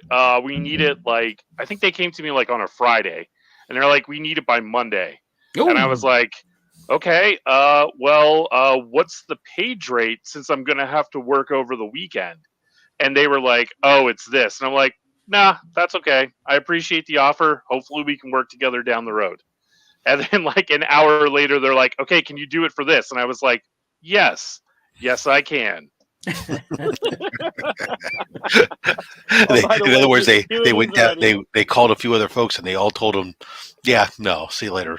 Yeah. Yeah. And then they came back to me with a higher offer and yes, I Good will for- take it. Thank you. Good for you, Justin. Yeah, you know what? You gotta have your standard. You gotta make them pay. Now- If they, Now- people now that how wait long till the did it last take? minute. Now, how long did it actually take? Was it an over a weekend job for real? No, it was like it only took me like a day. I mean, I still had to work on the weekend, but it was like We don't- Saturday and not Saturday and Sunday. Yeah, So- it was your time. That's all that's important. Yeah. It's your time. But I just wanted you to know that was so funny when you said that. We were like, oh man, you got to get him to sign that. That's a classic now. Justin Birch doesn't sign comics. He letters his. Yeah, you have to letter your name I on print that. my name. That's correct. Justin should have like a stamp for when he needs to sign. Because he's so busy, doing like Justin Birch. Yeah, There's Remy actually brought people that do have that. Remy brought the fire last night. And I knew he would. That was hilarious though when he showed that. I was like, man, only you. Nobody else would have Cinderella versus the Tooth Fairy. Because I think I have 2 Justin Birch signed comics. Nice. What's the other one? I can only think of one. I have one of them's the arcade. Oh yeah, that's the other one. Yep, I forgot about that. I forgot I was handing those out at Heroes Con. Yeah. Yeah. What? I think I got a few Mail me Justin one Birch now. books I at didn't get home. it. I was at Heroes Con, damn it. Okay. Just Yeah. DM me your address and We'll- I'll send you all of them. We'll I've do got a- like they send me like 10 copies of each cover. And for Okay. some reason that series has like 5 different covers. Yeah. Ugh. I'll send back some Natty Bow. Oh, done. I will send you all of them. I know that's his kryptonite right there. I was at the liquor store the other day and I was like, oh, look, there's some Natty Bow. I could probably send that to Justin. Oh, wait, we should work something out since you're going to Steel City Con. I am going to Steel City Con. Oh, there could be an exchange of Natty Bow in the Steel City Con parking lot. Because you told me you weren't going. I don't know. I I'm might going- change my mind. I'm just going Friday. I'm just going for the day on Friday. So if you want some, let me know for real. I mean, because I'll grab a whole case and bring it to you. I don't care. Throw it in the back of my buddy's car. He won't care. I guess the biggest question is how do you get to Pittsburgh? Like which route do you take? Not how do you get there. I know how to get Well, to Pittsburgh. I mean, I'm not going. We're going to wherever that. It's not Pittsburgh. It's it's Monroeville. Monroeville. Yeah. we come up 70 and go that direction from 70 to I don't know, just 80? Do you get on the Pennsylvania Turnpike at all? Yeah, I believe Okay. that's the way. Yeah, I believe that's the way he's going. Yeah. Yeah. Man, I might go to this convention just to get a case of Natty Boh. I'm not gonna lie. What is Natty Boh? Like cheap dad beer that I can only get when I go to Baltimore. I've never even heard of it. Yeah, that's how cheap it is. I mean, is this like an abbreviation name? Like, Oh yeah. It's National Bohemian. Yeah, National oh, Bohemian. okay. Because I know like Natty Light for Yeah. natural light and stuff, but No. and It's not terrible. I was like, what is? I've had a what is couple. this? Actually had one not too long ago. It's not terrible. Hey, It's we just- keep talking about it. I've got like an emergency stash that I picked up in Baltimore. I might have one now. It must be an All right. East Coast thing. Well, seriously, I've I always mean, did I've it. already bought my ticket, so I mean, if you really want it, you just DM me and I'll get it before we go because it's only a couple weeks away. At Fan Maybe. Expo San Francisco next weekend, or That's the thing, Rob. This con, it's not really a Comic Con anymore. When I originally went, it was great. I mean, it was like probably I would say 70-30 split. So you'd have comics being 70% and 30% being toys. And then you had your standard artist alley and whatnot, and the signatures of all the stars. right. This junk it's like maybe turn the other direction now. It's like maybe 30% comics, 90% toys and fudge and God knows what. Last year when I was at Fan Expo San Francisco, I think there was maybe 10 booths that had comics. Yeah. And Fan Expo is not like that anymore. Yeah. and I don't expect it. I don't know if there'll be even that many this year. 5. I'm gonna say 5. Yeah, so it's like I'm not even sure. I definitely won't be there for long. Like I got tickets for Friday. Yeah. And Friday is like only it's a short day because Thanksgiving is Thursday.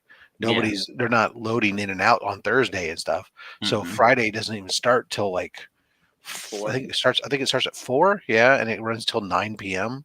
Yeah. And then I also have a ticket for Saturday because at first I was like, when I got the Friday, I realized that Friday was only a partial day. I was like, do I want to go up to San Francisco for that? Maybe I'll just go up on Saturday instead. And I turned around and pulled the trigger and bought a Saturday ticket before I realized, you dumbass, fucking Only Slabs is right in the middle of that. You jerk off. What makes you? I forgot about my show. Right? Well, now you could do Only Slabs from Fan Expo. That's It'll be right. A short show. It'll be Yeah. a short show because you probably won't find any slabs.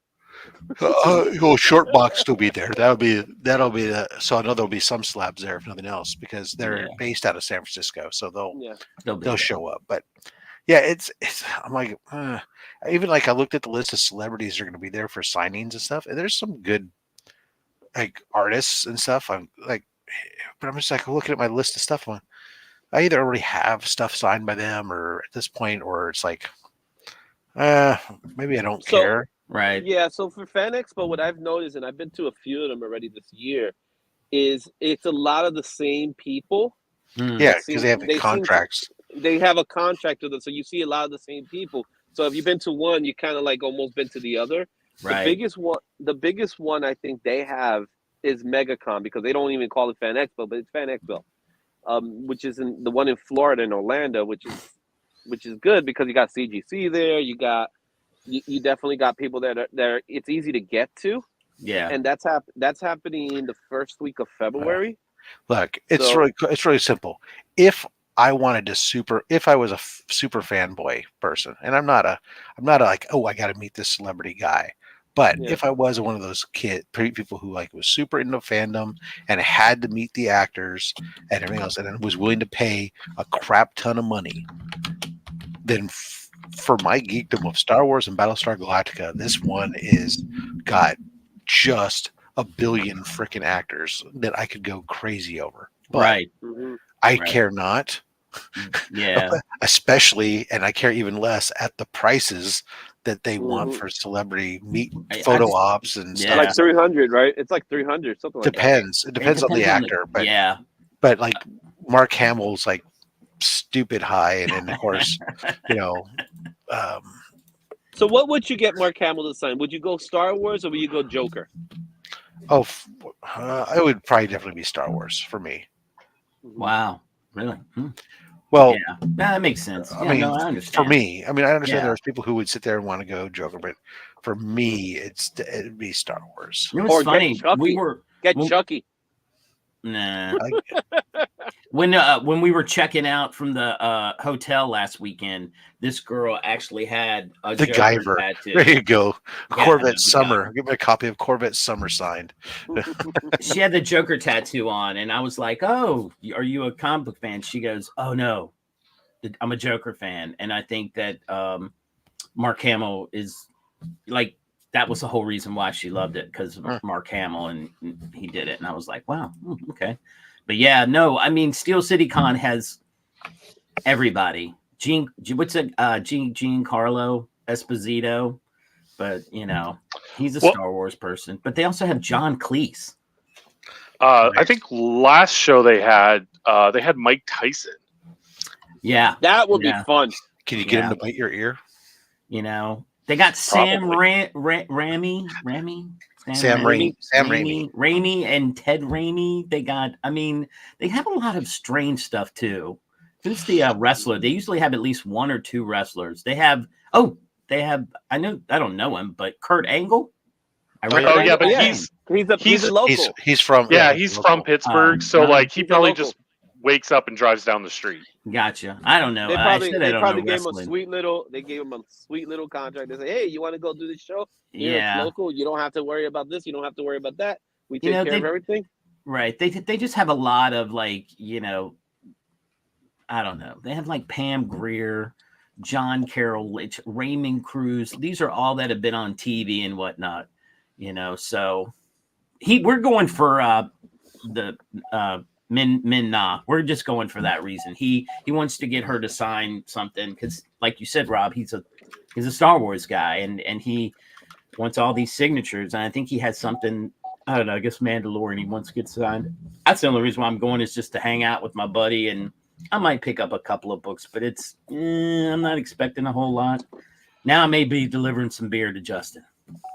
So do they still have? So what? The last time I was there, the last couple times I went, and it's been years, there's always the same comic vendor there who you walk in and he's always on the wall on the left-hand side. Left-hand side? I don't know. I'd be interested if he's there. Like usually his prices are pretty good and he's got a good selection of stuff. Yeah, and I haven't been in at least 3 years maybe. My buddy goes more than I do. I just prefer to save my money for Baltimore just because I know they're just not as much up at Steel City Con. And he's also a toy guy and I'm not. So he'll go and get like a ton of toy things. And this is really more his con than the Baltimore one is. See, this one is the sci-fi fans' wet dream and stuff, right? Okay, look at this. You got oh my God, yes. See, now that's more you got all the California people. There you go. That's definitely a fan expo. Right. William Shatner, Katie Sackhoff, Alan Tudyk, right? And you go, oh yeah, let's go. You want Star Trek? You want Alan Tudyk would be fun to hang out with. You got a ton of little. You got some hobbits. You got the Ahsoka, various stuff, right? You got the Fonz, John Barrowman, and he was in Buggy. Philly. He was a blast. Buggy the Clown. Emily Swallows. Is that this guy from Battlestar Flash? Galactica. What is it? Yeah, you get the two Carlos and Danielle from the Flash. Freaking what is this? Adrian Barbeau. You got Sean Gunn. We got. Look at this. We're gonna have both. We're gonna have Timu Morrison and Daniel Logan, so you can get both Boba Fett signed. Your stuff. That's a little misleading. I feel like we should have an updated photo of that guy. Right? No, be like 23 or something. You can't, man. You need to know who he is. So they're like, yeah, we got this kid. This is who get canceled though so far.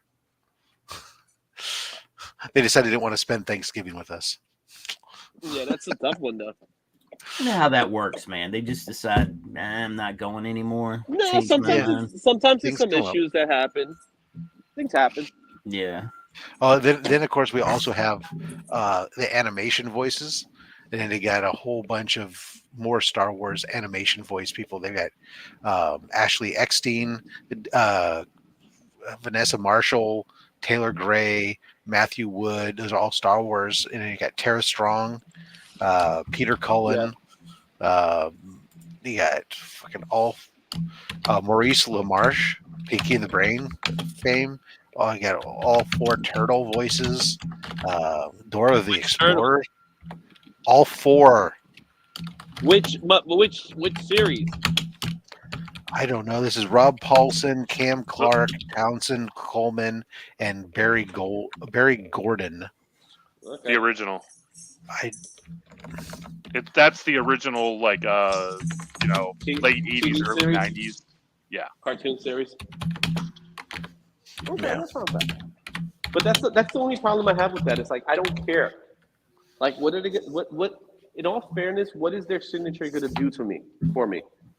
Hey, You you know know what I what? mean? Maybe you were a big fan of that show. You got an animated turtles freaking from a comic book that was based on that TV show or something. I don't know. Yeah, it's just that's the only thing I have is like I don't like I think it's cool having all that, and it's great for those people, and everybody wants to go see the person they want to see. But when you have that many celebrities and the price that they're each asking for, it's Well, like it depends, right? Again, so it's like if I go with one of the voices of freaking turtles here, let me see, Townsend Coleman. Details. I don't even see a price listed here. that's a great photo. So I used to feel that same way. Like why would you want to meet celebrities and get signatures and stuff like that? And then I became more open to the idea of it after watching Team Ohana's video, like their Rhode Island Comic Con like recap, where he went around, like he showed off all of the books that he had signed by the celebrities that he's sitting in to get graded. Also, I collect comics, so I'm not really going to judge how somebody collects. No, I get that, Well- and the way I see it is like it's great to have that because you are going to bring people, but it's like as an individual, how many of them are you going to actually be able to afford unless you have that kind of cash? You know what I mean? That's the way I look at it. If that's the only show they're going to every year, then they have a whole year to save up for it. Yeah. Are Yeah. they really saving up for it, especially on Thanksgiving? Think Wow. about that. I don't know. So I can't believe this one. They're going to try to do the drink and draw on Sunday night. So after the con is over, they think they're going to do their drink and draw. No, that's not good. That doesn't seem like Yeah, that's not good. Mm-mm. I mean, Friday no. Friday night cosplay comedy show. I'm like looking at their after hours stuff. So the first night they got some kind of cosplay comedians, and then they got a drag show. Of course they do.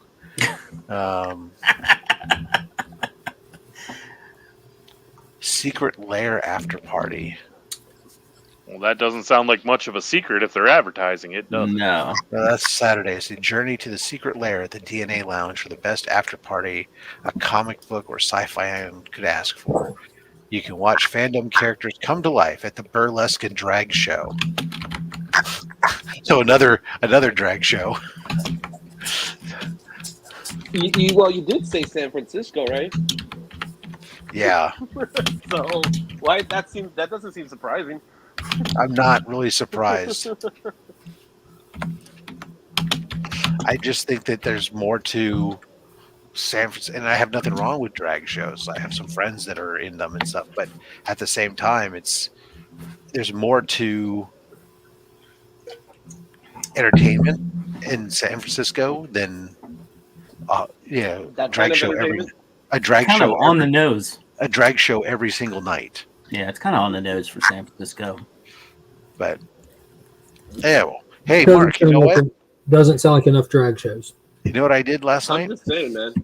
Competed in a drag show. Close. That No, would be I amazing. I could see Rob in a drag show. I finally watched the Blue Beetle.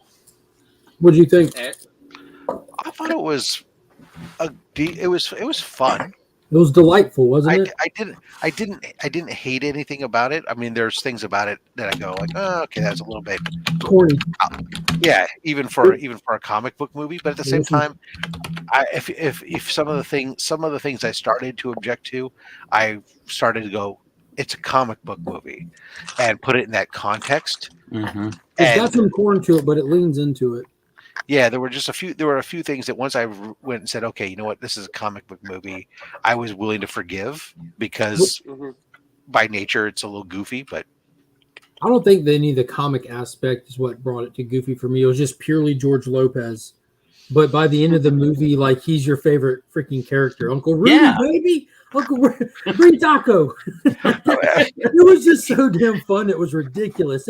He was probably the one thing that was actually the hardest for me to grasp around, like that he was just like able to, let me just crack into this computer. Let me just crack into it. Let me just. No, he was but I love, dude, like, so that was my biggest concern is like from seeing the trailer and just knowing the current atmosphere of things when you see in that trailer is like Batman's a fascist. Yeah. Like, what are they about to do with this? And then his character is a conspiracy theorist nut job by the traditional I like sense what you of did it. there, Scott. And it was, dude, he was hilarious. And by the time like you get to that scene and you see how big of a fan he was of Ted Kord and the way like he was just like and how dare you say the name Batman in the Blue Beetle's lair? It was hilarious, man. Yeah. But I thought it was damn good. And I also watched it through the lens of like this isn't a streaming original that got boosted to the cinema as well. This wasn't made for cinema. So I think that knowing that, watching it was even more impressive. Loved Carapax's arc, that shot at the end. Yeah.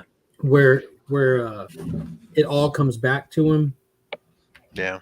Like, no, like I said, I hadn't gone out of my way to watch it or anything else. Finally last night I was just like, you know what, I want to watch. I had nothing on TV that I want to get into. I watch a movie. I went and I saw that I had some free digital credits on Amazon, so I was able to rent the movie for free. Nice. So I was like, you know what, let's watch it. And I was like, yeah.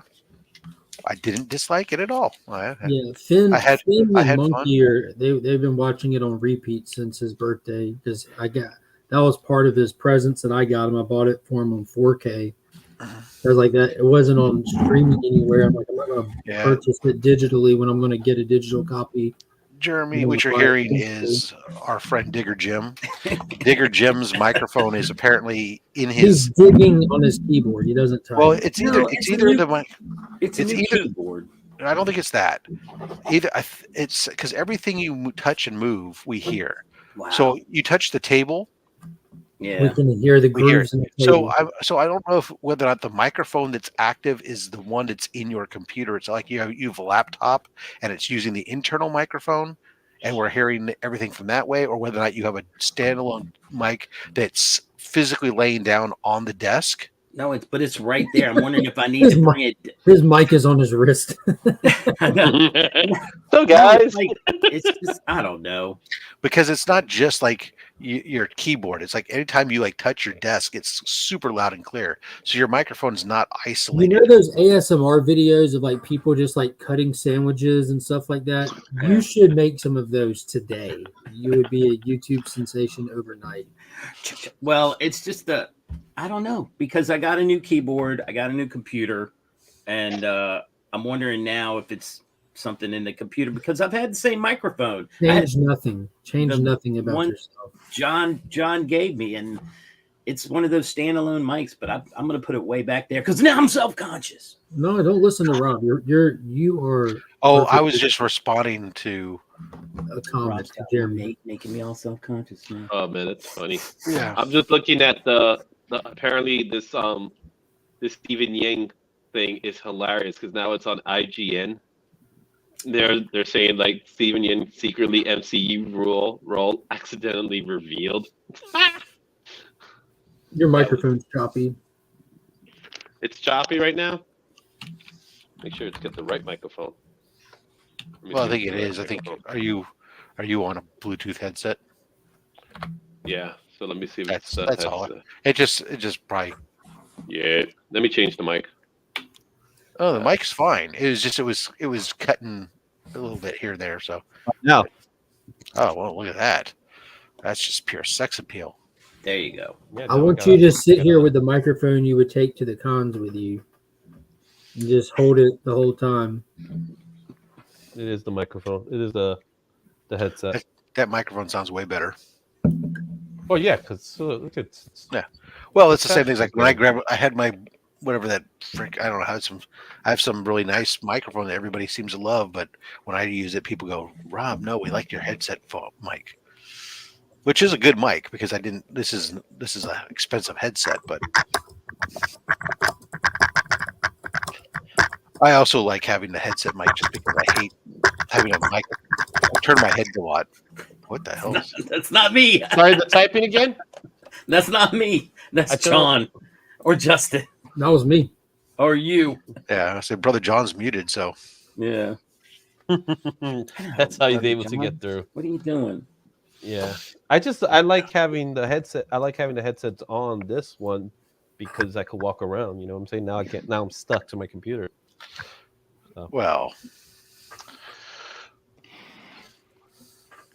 There you are then. Are you back home It can't all be Justin Birch.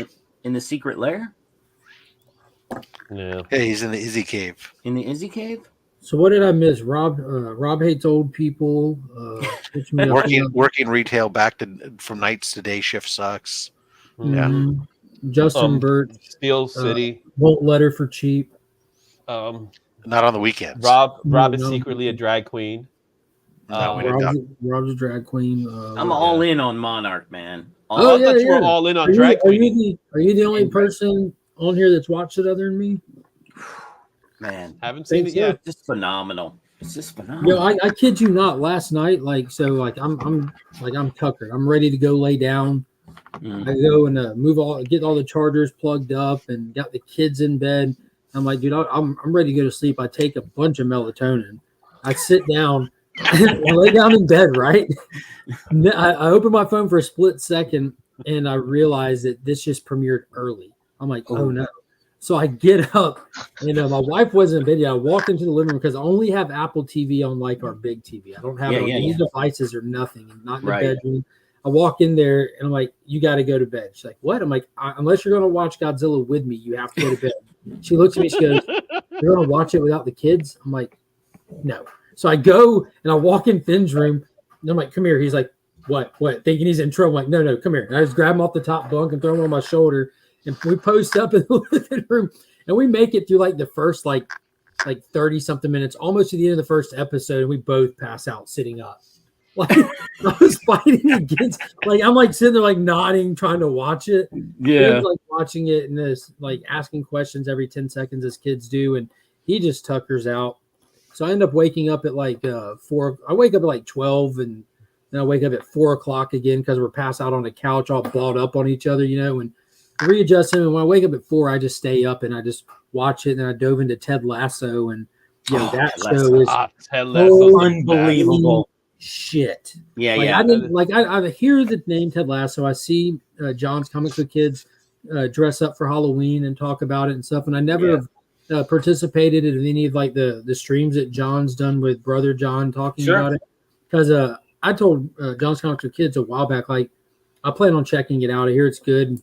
Because the kind of the stuff that I want to watch that's on Apple TV started piling up. I'm like, I want to watch The Foundation. I want to check out Ted Lasso. And finally, Godzilla, that's the tipping limit. I will solve the mystery of how to get my Android using self on Apple TV. And trying to get an iPhone? I immediately never. I'm not regressing, but you get to see all that for free.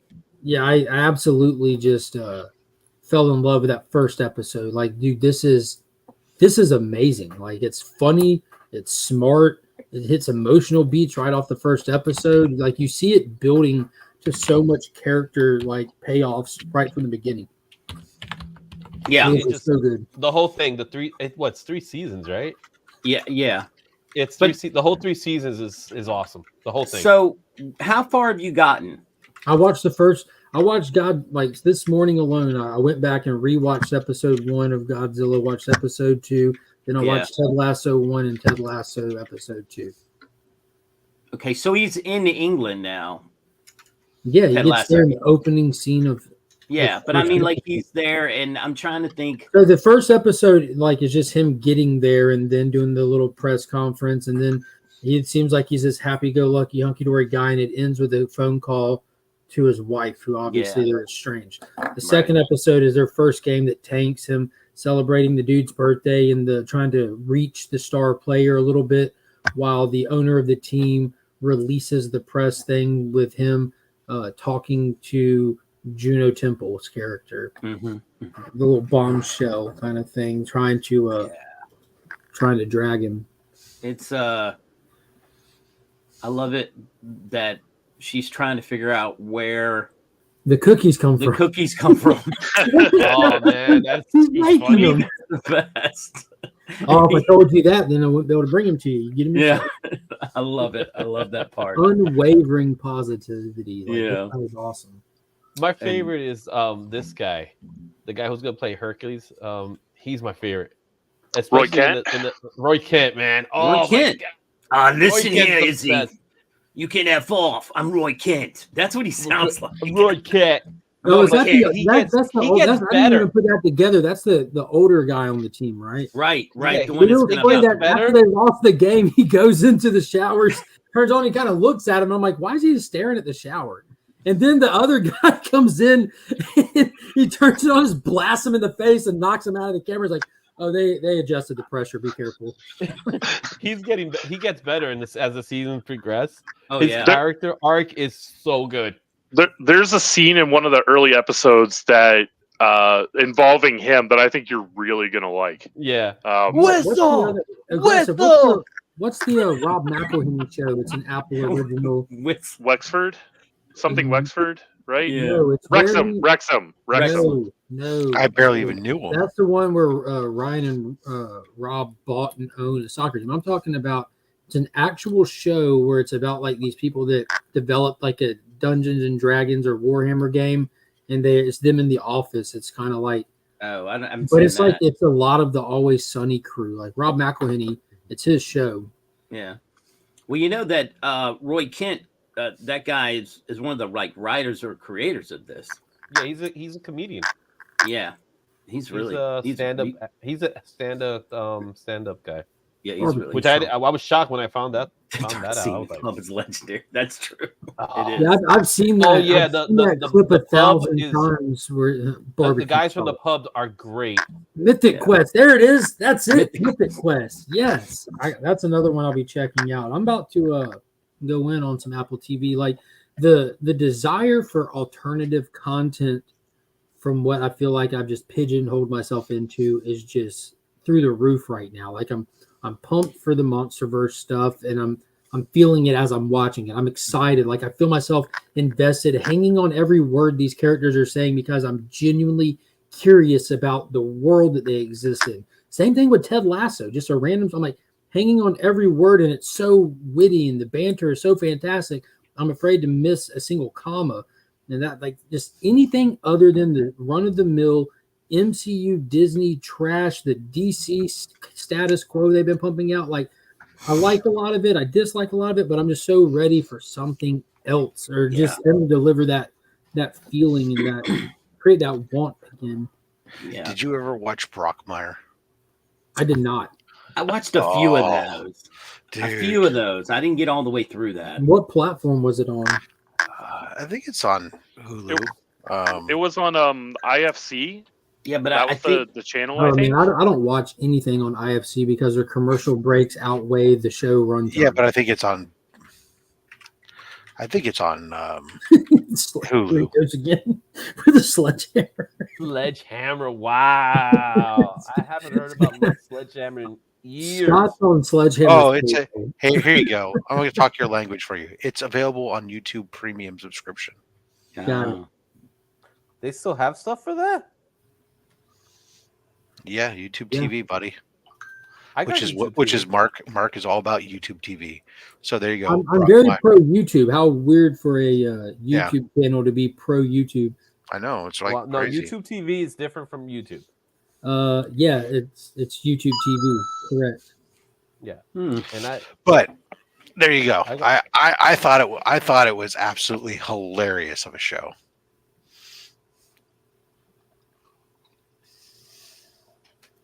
YouTube is okay, but VHS is better. I'm not going to argue with him on that. Yeah, for sure. The show I enjoy watching, I just finished watching the last season, was Only Murderers in the Building. You ever watch Only Murderers in the Building? Steve Martin. Oh yeah, I saw the first season. Seen the first season. I haven't watched the second or third yet. No, it's pretty funny. The second, is it? The second, yeah, it's pretty funny. That's Martin Short too, right? Martin Short and Steve Martin. Martin Short and Steve Martin are the best. And then I don't even worry about Selena Gomez. Just say but she's actually at least in this season I saw thus far, she's actually pretty. Yeah, she's pretty good. She's like an old young girl. Really? She fits with them because she's like they're obviously they're in like their 60s and 70s, and she's like the 30-something-year-old. Yeah, I know. They're older than that. Yeah, they are. But she's just like them. Yeah, she's just like them. Thus far, she's actually pretty good. Hello. Somebody's running YouTube. All right. Somebody's messing with us. But no, they definitely took her. They took her under their wings and gave her some education, obviously. But yeah, I mean, especially like in that first season where you get I saw when you got those two together, Martin Short and Dean and Steve Martin, and then you throw in there Nathan Lane in there as well. With that. Oh my God, Nathan Lane's in it. Yeah. Okay. Now I need to go watch it. And in this season, the last season, they have Meryl Streep and Paul Rudd. Oh, Paul Rudd. Now I'm gonna Paul go Rudd's watch. character is awesome, though. Is it? Yeah. Yeah, I gotta get caught. Maybe I'll get caught up on that one next because I got. It's so good. I ran out of Tulsa King's over for me, so I got. What platform is that? Is that on Netflix? Hulu. That's on Hulu. All right. Yeah, it's a Hulu exclusive. I got Hulu. So the concept is that it's called Only Murders in the Building. So it's a murder mystery, and they decide to make a podcast out of it. So they're playing detectives, live crime podcasts to which is to active investigations. All right, now I got to watch some of it, see what it. They're trying to figure out who the killer is. So, and in every episode, they think it's someone else.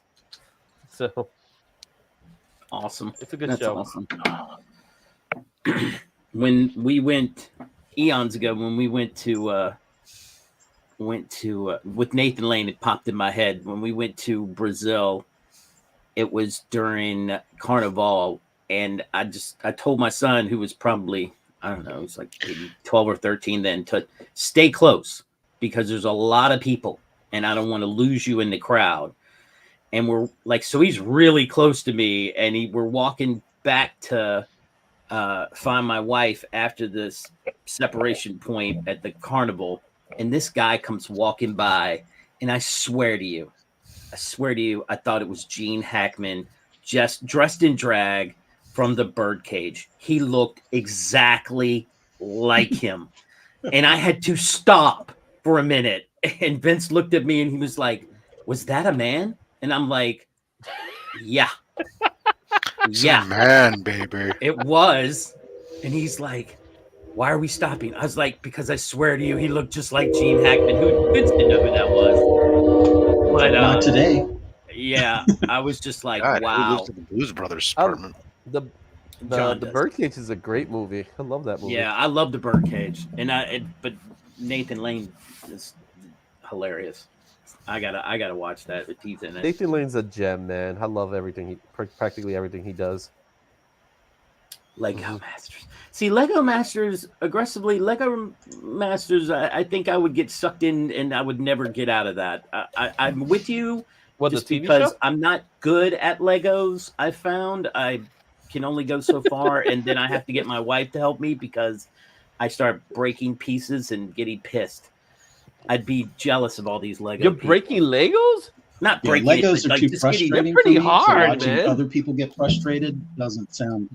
Yeah, I just would get frustrated. Look, when I was putting the Voltron together, I was like, "Oh, this might take me a minute." But when I had to put the Carnage and the Venom, that those killed me. Those I lost it. My oldest wanted to get. I don't know if y'all seen them, but they make like these massive Avatar ones, like Home Tree and actual scenes from the movie. Like they are massive, and like I'm not really a Lego person, but those just look aesthetically pleasing. Even me, like I'm like, yo, look at the branches on Home Tree. That's amazing. But my daughter was wanting. My oldest, she's 16. She was wanting to get one and build it together. I'm like, yeah, cool. Like, where are you going to put it? She goes, oh, you could keep it. I'm like, nah, I don't have anywhere to keep it. If we build it, you got to take it. Right. And then like she messaged me like a couple months later. She's like, hey, Dad, I know I didn't get you anything for Father's Day, but I have an idea. I wanted you to come over and we can build an Avatar Lego for your Father's Day. I'm like, oh, you got one? She goes, no, but if you want to pick one up, I'll come over and we can build it. I'm like, are you going to take it? Are you going to take it home with you? She goes, no. I'm like, then we're just going to build it and throw it away because I've got nowhere to keep a giant Lego diorama. You know what? She is your daughter, though. That was crafty. That was crafty. I was proud of her. Yes, to say the least. No, but Legos are hard for me because I've like broken my fingers really bad on this hand, so I'm not good at intricate stuff anymore like that. And I'm like, I've just been like shaky since I've been young. Right. So like me trying to put together Legos is like. That's part of my problem as well. My hands already shake, and people ask me, "Do I have a, do you have a medical problem?" I'm like, no, it's just years of using them, and I'm pretty sure this one I broke, and it's just, I don't know. Yeah, when I close this hand, my fingers don't stay like side by side. My fingers cross over each other as it closes. Because I right angled these fingers and I set them myself and didn't go to the hospital. Oof. So one set decent, the other one like when it leans. Well, so I'm going to need all of you to go out and purchase a Lego set because probably around December 26th, I've got 5 days left to build about 47 sets. So we're just going to nonstop live stream this before you owe Tyler $1,000. No. I don't. There was never any consequence if I don't do it. It was only if I do it. If I have a ton of them up here on this shelf that my son put together, can I just send you those or just put? Yeah, just mail them the pre-built ones. Yeah, it's hard. I got lots of boxes. I could just box it up and send it to you. An unboxing of Lego. The Norse brothers are hooking you up, Justin. Come on. I'm giving you beer. John's giving you Legos. What else do you need in the world? You just have to dust them off because they've been sitting up there a while. Nothing goes as well as Legos and beer. I think you got something going on here. I've been, John, I've been like pointing out to Weeze everywhere. Every time we're in a store that has toys, I'm like, ooh, look at that Lego Optimus Prime, though. That's looking good, isn't it? She's like, really? I'm like, yeah, I think he would be good friends with the Lego Voltron I have over here. Yeah, my wife does. You see, when you do that for your wife, she's paying attention. When it's the other way around, it doesn't work. It doesn't work. Like my wife be like, look at this. And I'm like, yeah, it's nice, isn't it? On Christmas, she's like, this is what you get me? I've told you this. I told you that. So right. When you told me that? I tried to. The Nate Bargatze thing. Every year, my wife tells me things she would have gotten me for my birthday or wanted to get me for my birthday. I almost had some nice stuff. I was thinking about you, but that's all. Yeah, I almost had some really nice stuff. She'll show you something, and the first thing you think, she'll show you something, and the first thing you think is like, well, $60 is a lot. You know what I'm saying? Like I think of the cost involved. Yeah. So I don't. I I mean, always think- I know she doesn't. I know Yeah. she does. $60. What Legos are you buying? They're that cheap. I know. Yeah. Well, I get the little box. you know what I'm She- saying? Oh yeah, that's is there Justin, on your deal, is there a count? Like does the set have to be a certain number of Legos? 'Cause Oh some no, of I these are think Tyler small. Tyler just said that all of the unbuilt Lego sets that are in my basement have to be built by the end of the year. That was Flash like Ray- the You only. could say Flash Ray says in he's your willing to basement. help out. Just send him some, and he'll build them for you. Yeah, wait, no, I want to build them. That's the fun part. All right, well, you better get to work. Go down and grab one. Condom kits. Yeah. Yeah. I don't know. Yeah, One here, together now. here's like one stack. So I'll just pick something from here, and Sit quietly and get to work. oh yeah, except I'm trying to like do paid work today. Mm. Yeah, I know, because that's where I- Zenscope is calling him up now, telling him, "Yeah, you got all the weekend off." It's like, "Yeah, sure." Yeah, I don't know. Legos are fundamentally changed from when I was a kid, so was never really into them. My son was into the kits, but that was something he built with his grandfather. They would build those things together. Yeah, I remember he always wanted like some massive, I don't know, Yeah. Star Wars drop ship that there's something that was like 8 feet long and stuff. I'm like, where the hell are you gonna put that? It just doesn't work. Man. But if you come up with the money yourself, you're welcome to buy it and figure that out later. And he actually tried. He tried. He had like for like I remember a year and a half. He had all his friends and stuff when he had birthday parties or Christmas. Sure. All he asked for was Lego gift cards. There you That go. was it. And accumulated them, and he had a couple $100 worth, and then never spent them. Oh man. Ooh. He's got tons of gift cards. It's so great. It's like, kid, you got to go. I think we went through some of them recently and used some of them, or had to have them reactivated. We have the I'm looking right in front of me right now because she'll buy these things. My wife will buy these things and then she'll put them together, but then she doesn't know where to put them. So she just throws them in the comic room. And one of them is the Star Wars, I don't know what you call it. It's the two-legged thing that's the Ewoks were getting shot at. The ATST. Right. So she built that, put it in here. She got the set of the Big Bang Theory, put it in here, and then she got the 2-story British bus, put it in here. And I'm like, what? Why is all this stuff in here? Only one of those is cool. But... Right. It fits your room. I'm like, no, the British bus doesn't fit my room at all. Yeah, the ATST is cool, but the rest of that stuff, who cares? But it's Lego, and I'm like, so. But she doesn't have a room. That's basically what it comes down to, Rob. I don't. So she wants you to build. So what she's saying is, build it from. She wants to build it and then just put it all away, put it on there. So she's obsessed with the whole British stuff.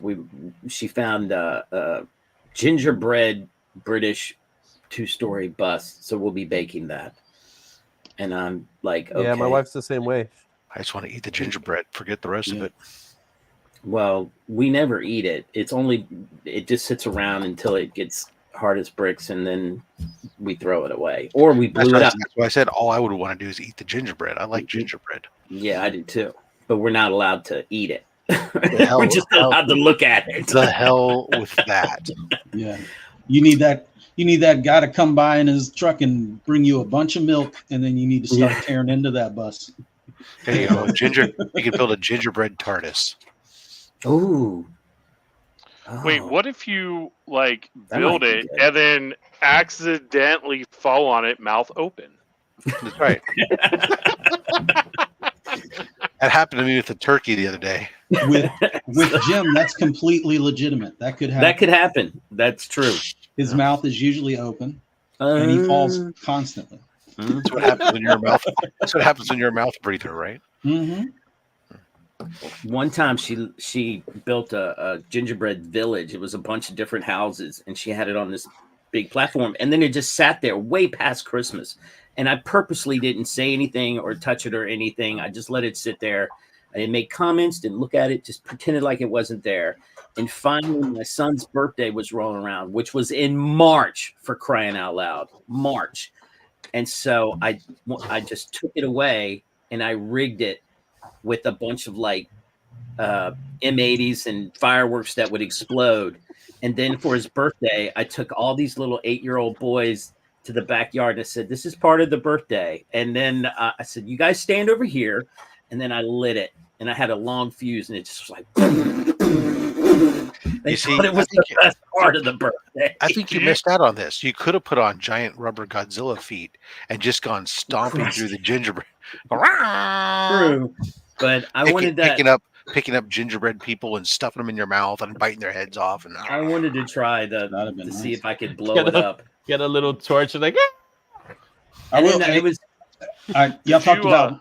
I know y'all talked about Monarch while I was gone, but I wanted to real quick.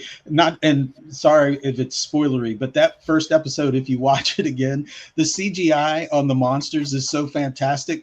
But if you watch it, the CGI jumping between actual John Goodman and the stunt John Goodman running through the jungle is terrible. He's a little bit, that's so not CGI moment. Wait a second. Are you trying to say that John Goodman's not up and running?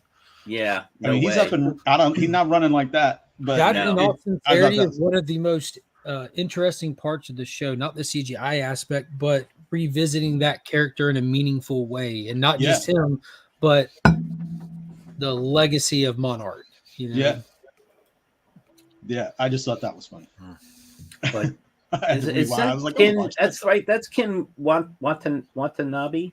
Ken Watanabe's son is playing in the film, in the show as well. His name is Ren Watanabe, which I'm like, yo, are you kidding me? So when I'm watching it, like, I kind of attempted to like spoil some of the plot by looking up actors' names on IMDb because I wanted to know said mystery father's last name, and if it could potentially be like Kurosawa or something, you know, like who is a massive character in the franchise so far. But I'm like, wait, Ren Watanabe? That's too close to Ken Watanabe. No, like, let's go.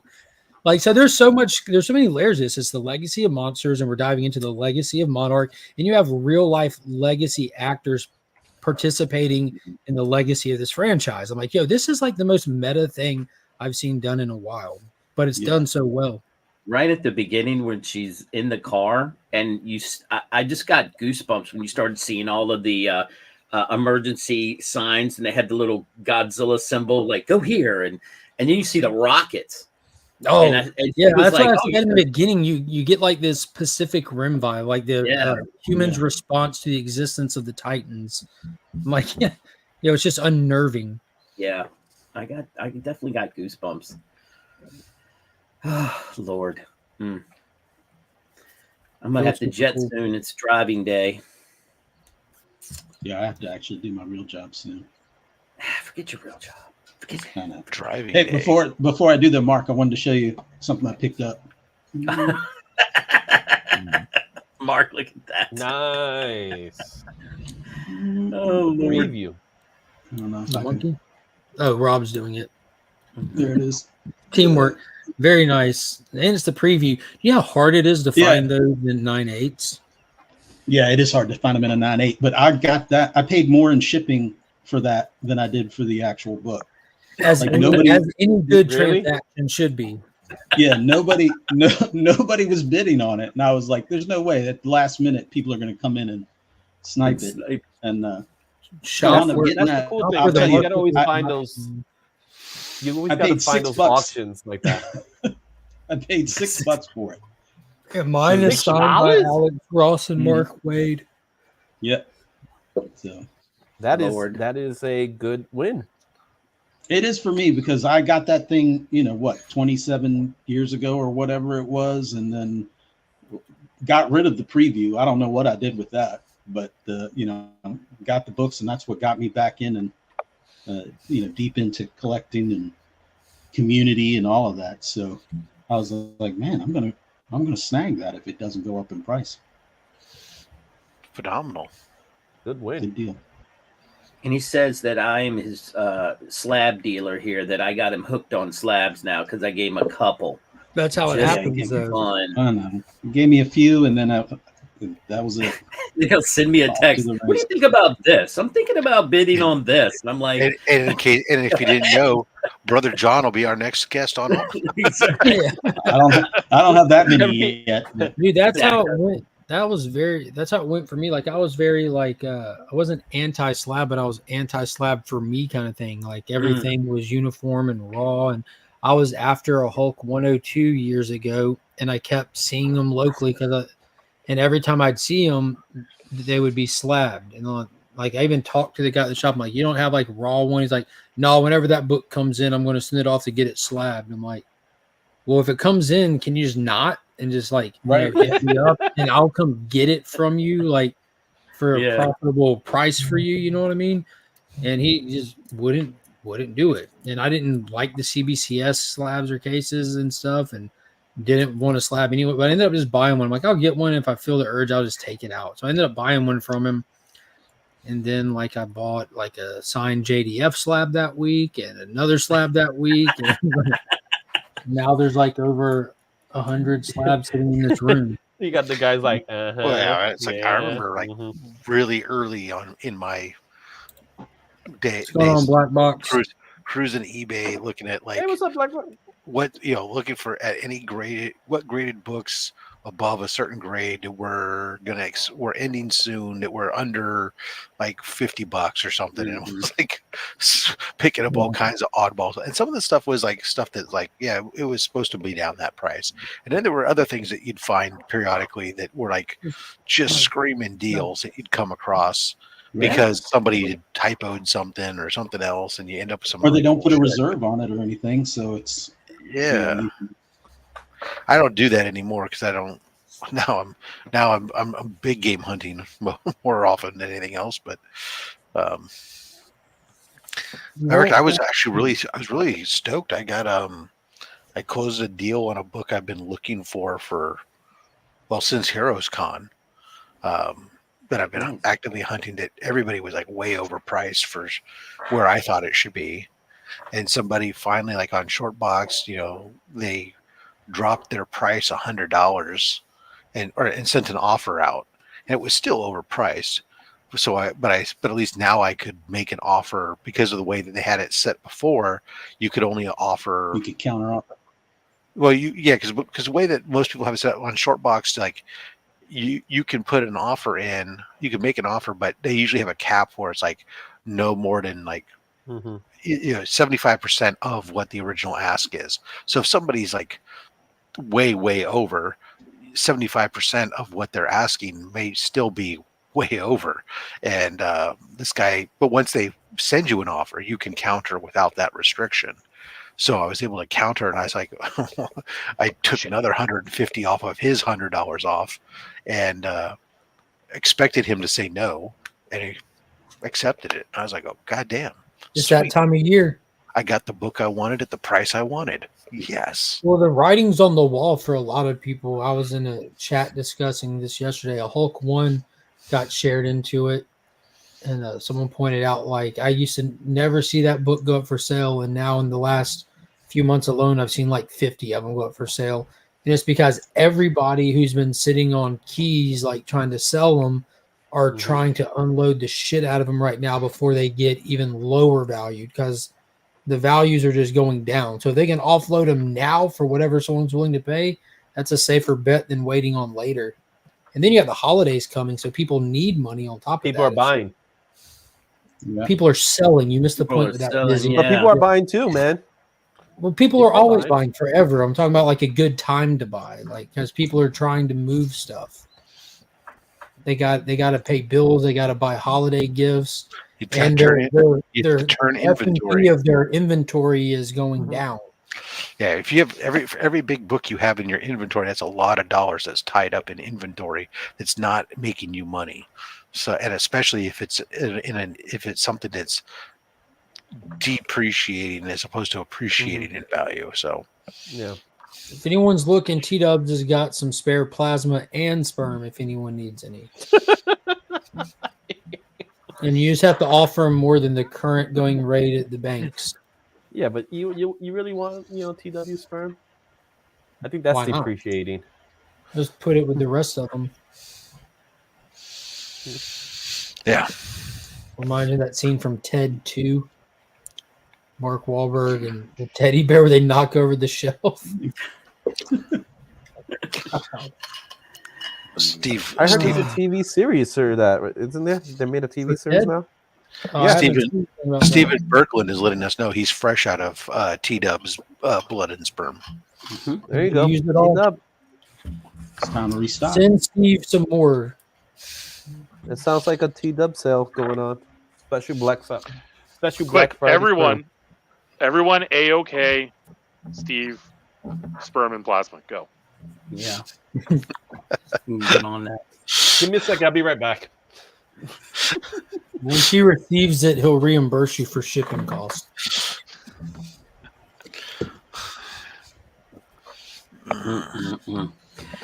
All right. I'm out. I too. gotta go. Yeah, I gotta go prep for driving. It's a mental exercise as I have to do before I get down the road. So I have to get ready for Good that. luck, buddy. Yeah. Hi, Jim. Thank you. Thank you, brother. Thank you. I appreciate it. May the odds be ever in your favor. I appreciate it. Do one of these. All right. See you guys later. Time to pay dues. Membership dues again. Ugh. Oh, memberships. Speaking of memberships, shout out to all the channel members. We got a Hulk 180 giveaway coming for all the Legionnaires in the Legion tier. Yeah, it's an upgrade. I'll take it, Mark. That's a higher grade than my copy is as well. Mm-hmm. It's a good thing. Well, It's a good thing you're a channel member of DJ Links. Then you can still be in it, huh? No, we don't include ourselves in them. Oh, that's too bad. Not really. Kind of be self-defeating. I hope don't know. Mrs. Links doesn't win it as well. That's like him having Mrs. Links in there is like me having Pops in there, except when Pops wins something, he actually gets it. I could Well, upgrade. Then I could take- Pops doesn't live with you, does he? He doesn't live with you, right? No, not yet. He's got about 10 more years before I take him in. Well, But I'm gonna ask him to send all that stuff. God. Yeah, I'm build, gonna ask build, him to send all that stuff to me. build him a better doghouse than the. Well, I'm just not prepared to wake up at 4 a.m. and have this man naked standing in front of my refrigerator with it wide open. You know what I mean? Yeah, There's sure. some things I need more time to prepare for. But if You've already anybody stated you watching don't have any has room. so I'm gonna Beckerman go. gifted, I think it was 10 or 20 channel memberships at the beginning of the stream. As a reminder, if you're a new channel member, even via getting gifted a membership, hit me up on Instagram, Facebook, whatever, X, wherever you can message somebody. You can find Legion of Comics on it. I got new member welcome packets completely free of charge. Even if you were gifted a membership, be happy to get them out to you. And if you're interested in being a part of the Hulk 180 channel member event, it's a crossover with myself and DJ Links' channel membership. You would have to upgrade to that Legion tier and get you some entries into that event. Yeah, it's gonna be fun. I'm excited. And the monthly Legion loot. Yeah, that's which is I'm waiting on always the huge. I'm waiting on the kicker book to get here. I couldn't find what I wanted in the wild, so I had to order the kicker book for this month's. But yeah, here's what I have just in arm's reach for this month's already. You want to see what's in it? Yeah, but Rob, I wants to- gotta go. So I would just want to say that even if you don't ever win anything, it's worth it. it's worth it. Just Mark alone is worth it. Well, I appreciate that. Yeah, man. All right, love you guys. As much Gotta as go. I can piss people off, it's nice to hear someone say something nice. All right, y'all So take here's care. what guy, Mark. Take it easy. So yeah, that's the return of Superman Polybag. The first ones were the big time collectibles exclusive, but this month we celebrated 30th anniversary of the return of Superman. So there's the original one, the Polybag, and that whole reign of Superman brought us the 4 Superman die cuts and new characters and everything, which were huge for me as a kid. I thought that was amazing. New Planet of the Apes trailer dropped. So there's a John Jang variant that he did for Planet of the Apes. Aquaman's coming next month, and next month the membership event will be tied up. So we're throwing in that first appearance of the blue suit Aquaman with Aquaman #1 from that volume. Love that suit. And there's the book, the 30th anniversary foil wraparound, and they remade the die cuts. And all of these are like $10 square bound books. John Jang art on that one. I forgot who did the art on this one, the Eradicator one. But Francis Manifold did the Superboy. And I forgot who did the Steel one. And this is a beautiful book. And because the Marvels dropped this month, got to give some love to the Marvels. You got Marvels fans out there, despite if I like it or not. There's the first appearance of Monica Rambeau in Amazing Spider-Man Annual 16. And then the kicker slab is still on the way. So I always like to have a slab in there. But that's going to be that's the November Legion loot. All right. All right. All right. All right. All right. A little bit of breaking news here. I just got this weird picture from Dustin, who apparently built a casket for some reason. Was it for Okay. Halloween, maybe? I have a feeling this is hunt related. Yes, I think this is hunt related. What scares me about it is the fact that there's it's in the middle of nowhere in the Bill You shouldn't have had an iPhone. in the woods. So He sent it to you to let you know That what the future ominous looks light like. just shining on it too. yeah, so if you watch The Hunt, I would probably watch it tonight. I mean, I'm sorry, I shouldn't say when you watch The Hunt.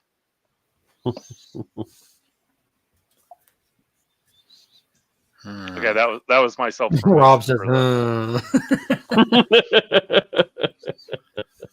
Listen, What is this? Dustin Here's how asked me to plug it, so here's how I did. piss people off. What is the hunt? Yeah, I was waiting on someone to explain what it is. I'm not going to say anything. I'm just going to sit here and go back to work. Every time I ask that question, I get a lot of hate, and it's like, okay, I'm sorry, I don't. Yeah, now I'm going to ask that question as much as possible. Yeah. Are you going to ask it, or are you going to say, "Hey, Rob was wondering what's the hunt"?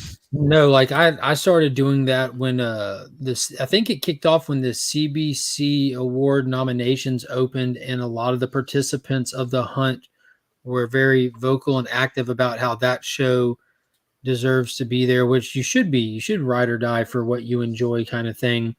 But they were like they were very mad that it wasn't nominated or something, and couldn't understand how it wasn't, and they didn't understand that like you have to go vote, and it's just a raw counting of numbers. But a lot they couldn't fathom that people didn't know what the hunt was. Yes, So I would just ask, what is the hunt anytime I would hear someone talking about it.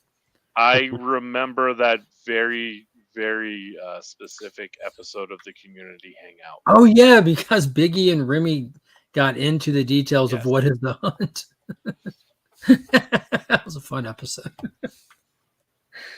You can find Remy Q Studios on In the Mix tonight at 9. You can find Biggie Shack on Only Slabs tomorrow at 2:30. True story. Along with my special secret surprise co-host, because you haven't told everyone who it is? No. Chris the Comic Vet is not going to be there. He actually gave me he gave me more than 24 hours notice this time. So exactly, Flash Ray. What is the hunt? We're all waiting on the answer. But Marvel just announced their next Ultimate Comics lineup now that we have Spider-Man announced, knowing that maybe there'll be a good Spider-Man comic on the shelves. I'll be picking it up and trying it, but they just announced Black Panther is getting an Ultimate Comics, and Moon Knight will be included in the bunch as well. That came out like a month ago. Oh yeah, that they announced it. Yeah, they announced it in Comic-Con. Black Panther, X-Men, and Ultimate Spider-Man. Boom! There you go. Just announced today. Yeah. By Mark. Now you get it. Exclusive Legion content. Mm-hmm. It's told by Cover the DC Slingers guy. Well, is tomorrow at 2 p.m. Scott said doubt it. well, Yeah, I everyone's know got it'd their be fingers announced before crossed. that because it's been on my pull list for. I went to the LCS to pick up my non-DC books because I pick those up on Tuesday. So I go at least twice a week. And I was sitting there talking to somebody who's kind of they pull Marvel books. And I asked them if they were looking forward to the Spider-Man one coming. They go, I don't know. I pull enough Spider-Man stuff as is. I'm like, bro, I would burn down and trash every single Spider-Man comic that's on the shelf right now just to try out this next one, just to try it, not even knowing if it's good. Because Spider-Man is much like everything else Marvel for me. I try to read it and I drop it. I try to read it and I drop it. I'd attempted to get into this new Thor. I dropped it. I don't know when I'll try Captain America again, but last time it was no good. Cantwell ruined Iron Man for me, and then the next run right after that wasn't that good, and it's just a bummer. Ghost Rider is consistently delivering. Hulk is back with a vengeance, and Punisher wrapped up, and now we're on to the next Punisher, and man, that's split a lot of people down the middle with the whole Joe Garrison storyline. But I enjoyed that first issue. It's not Frank Castle, so I didn't go into it looking to have Frank Castle in the book. But I'm going to give it a shot. It'll pop up sooner or later. I'm super excited for the Ultimate Spider-Man just because, like you said, they're fundamentally going to change. It's like you could have elements of the character, but there's so much. It's completely for this idea of not getting your powers till you're older, you're having a family, and having all this stuff. It's a completely 100% different dynamic that should be pretty interesting. And it's potentially, what a lot of people have been saying that they want to see. Although that you're not going to have some of the older baggage that goes along with that. So who knows? It could be good. It could be bad. We'll see. I would definitely want to. I'm excited to give it a chance. Exactly. That's for sure. Because Amazing Spider-Man has been just treading water, if slowly drowning over 400 issues. Then they announced also Spectacular Spider-Men, which will be Peter, like the YMCA thing. No, it's going to be a Peter and Miles combo book. Which like they'll be like both getting into the same costume. That way they have 8 legs. You've heard the human centipede. Well, this just in. Miles will be wearing Peter on like a baby Bjorn. Yeah, there we go. Yeah, now you got the whole 8 legs. Now it's going the wrong direction. Yeah, now this I gotta say I'm somehow not seeing that book is going to be a long. If it was meant to be a continuing ongoing series, I don't expect it to really be. I'm hoping that maybe it's just hopefully it's just a limited series with us, but now that I think about it, Rob, because we mentioned it earlier, I wonder how much of like Marvel's just concern with like Spider-Man is intentional. They did it openly with X-Men. Tanked X-Men when they couldn't get the film rights back. They did it openly with Fantastic Four, tanked it, canceled the series. Like Marvel's first family doesn't exist until we can have our toys back, kind of thing. I wonder how much they just intentionally just let Spider-Man flounder because they are stuck with that weird deal with Sony, despite the fact that Spider-Man, much like Batman, doesn't matter, good, bad, or indifferent. He's a popular enough character that the symbol alone, the mask alone, will keep it in profitability. Yeah, I don't know because they've been doing this for so damn long, but they're so the powers that be are so stuck on this concept of absolutely not. We will not allow you to undo this whole Peter and Mary Jane thing, which is what pisses so many people off, and this idea that they have to keep constantly beating him down. They're just. Somebody has made it into their head that this is what Spider-Man is, and they won't allow it to be different, which is why Ultimate Spider-Man is so potentially appealing in this new one, is to be able to sit there and say, okay, they won't let them do any of this stuff for the regular title. So maybe there's a chance that we might get some of the stories that fans want, and let Peter win the day and have a nice day and not lose everybody, and being together with his wife and that relationship that makes it so strong, and make it a book about him balancing his family life and everything else too. I think that them opening up the Spider-Verse was the worst thing that's happened to that character. Like it got really ridiculous. Yes. Like it got really ridiculous really fast, and that was years ago, and all they've done is like kept their foot on the gas pedal with it. Like there's no concern for the main character anymore, because they have this mentality that like, oh, you'll find one that you like, and none of them are like properly flushed out or explored. Like with the exception of Miles, right? But, mm-hmm. but he's not really. He's kind of like one of those weird tangential ones. But yeah, this is the thing here. This whole stuff of this Peter and MJ thing getting played out. It is because you've had all these writers who've said that want them back together, even, and they start to build and tease that, and then somebody at Marvel says, nope, crash it, pull it down, and they have to undo everything, or they swap it up and everything else. It's It'd be like just Superman and Lois split up. Like, fine, do it for a story purpose or something, then fix it after. Deliver the story. That like status quos with these characters exist for a reason. You can story away from them, but you have to come back to them. Like it's like some aspects of these characters, it's just what makes them who they are. Like I don't get it. Yeah. Oh, don't get it. Izzy, what are you drawing? Are you drawing the snake eyes? Not yet. Oh, Gambit. Nice. Yeah.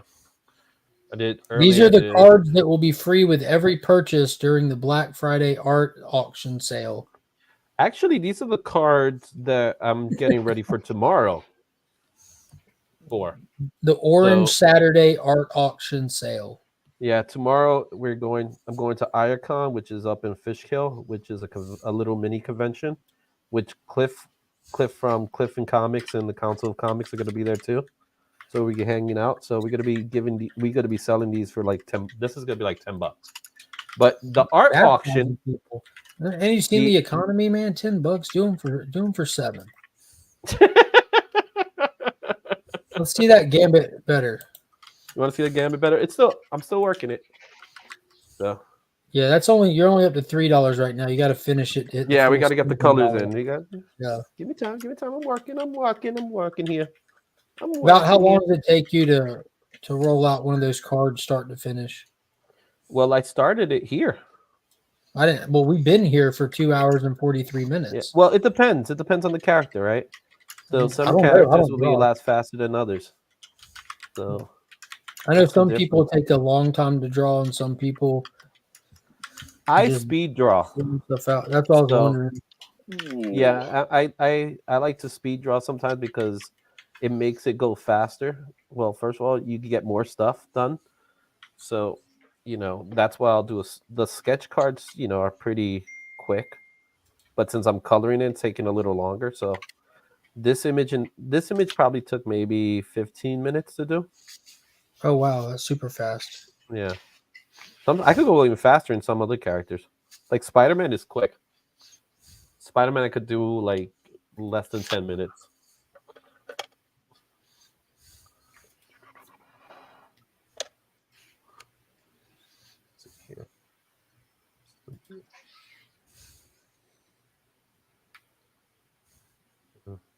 Like getting these notifications where it's like, you have PayPal money. Yay. Really? I wish I got notifications of getting money. They come in often because the Pop's Attic page, Oh, okay. So that means you got to send stuff out, right? No, that page manages itself.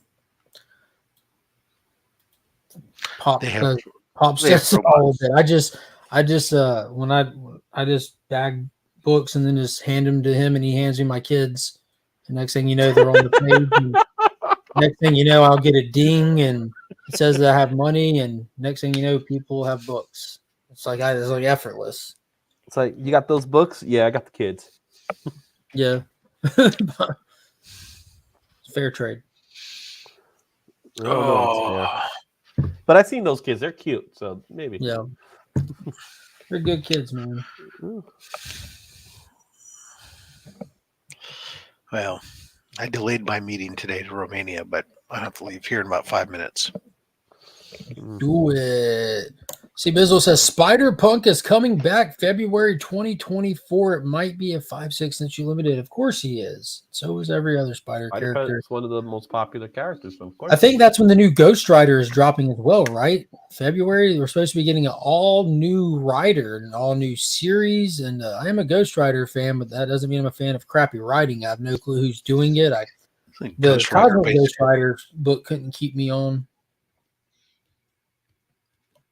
We also get a new Ghost Rider. You're muted, Rob. Muted.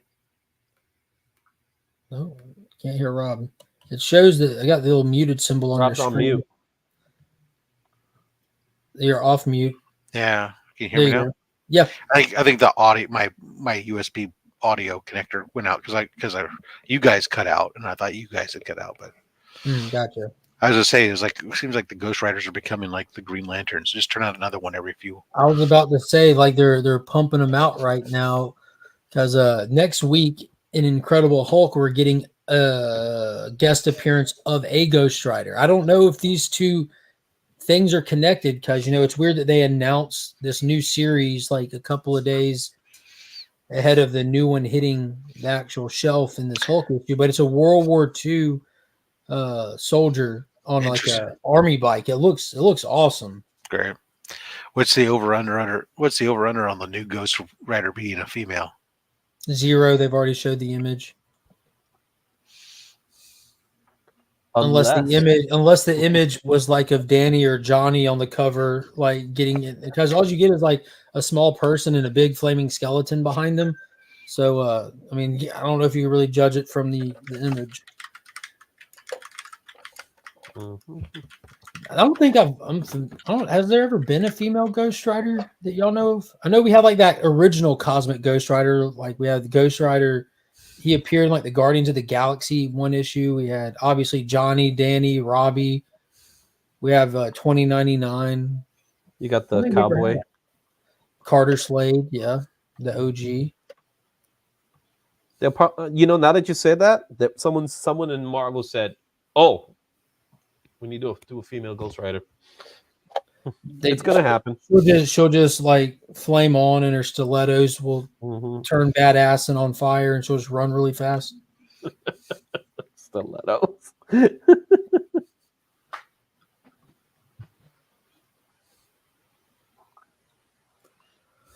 Alejandra Jones was the female Ghost Rider. There we go, C-Vizzle.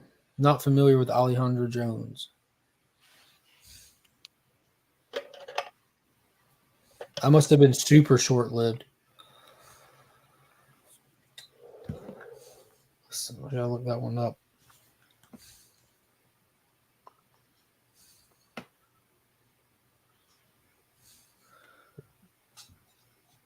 Oh, she just rocked a bike. Oh, she had looks like a little sickle as well. A big metal arm. Is this from the Robbie Reyes era? When was this from? We got daughter of an American human trafficker and unknown Mexican woman. Like her brothers and sister, Alejandra was sold by her father and ended up with Adam in Nicaragua, where she and other orphans were trained within the confines of a temple to become the next Ghost Rider. Pretty wicked.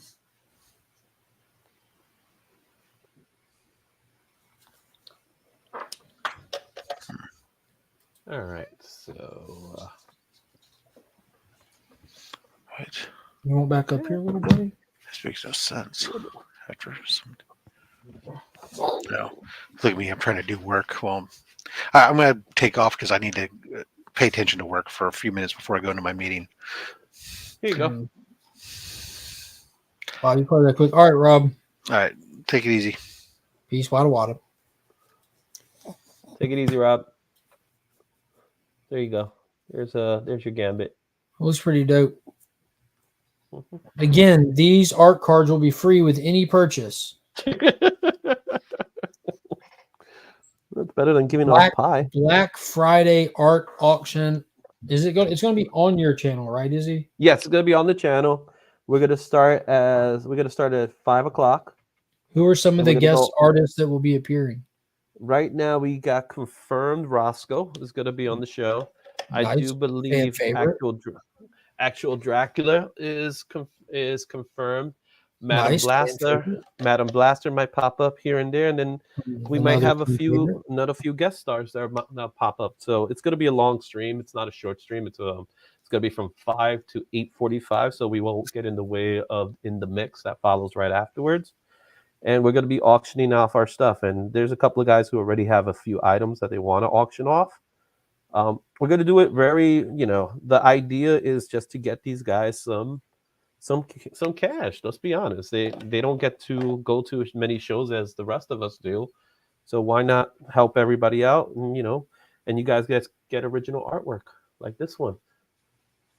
Taylor wants to know if he can buy your underwear, and if he does an art card come free with that purchase as Now, well? what kind of underwear we're talking about? Do you want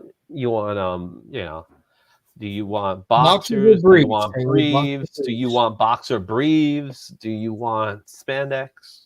Do you want thongs?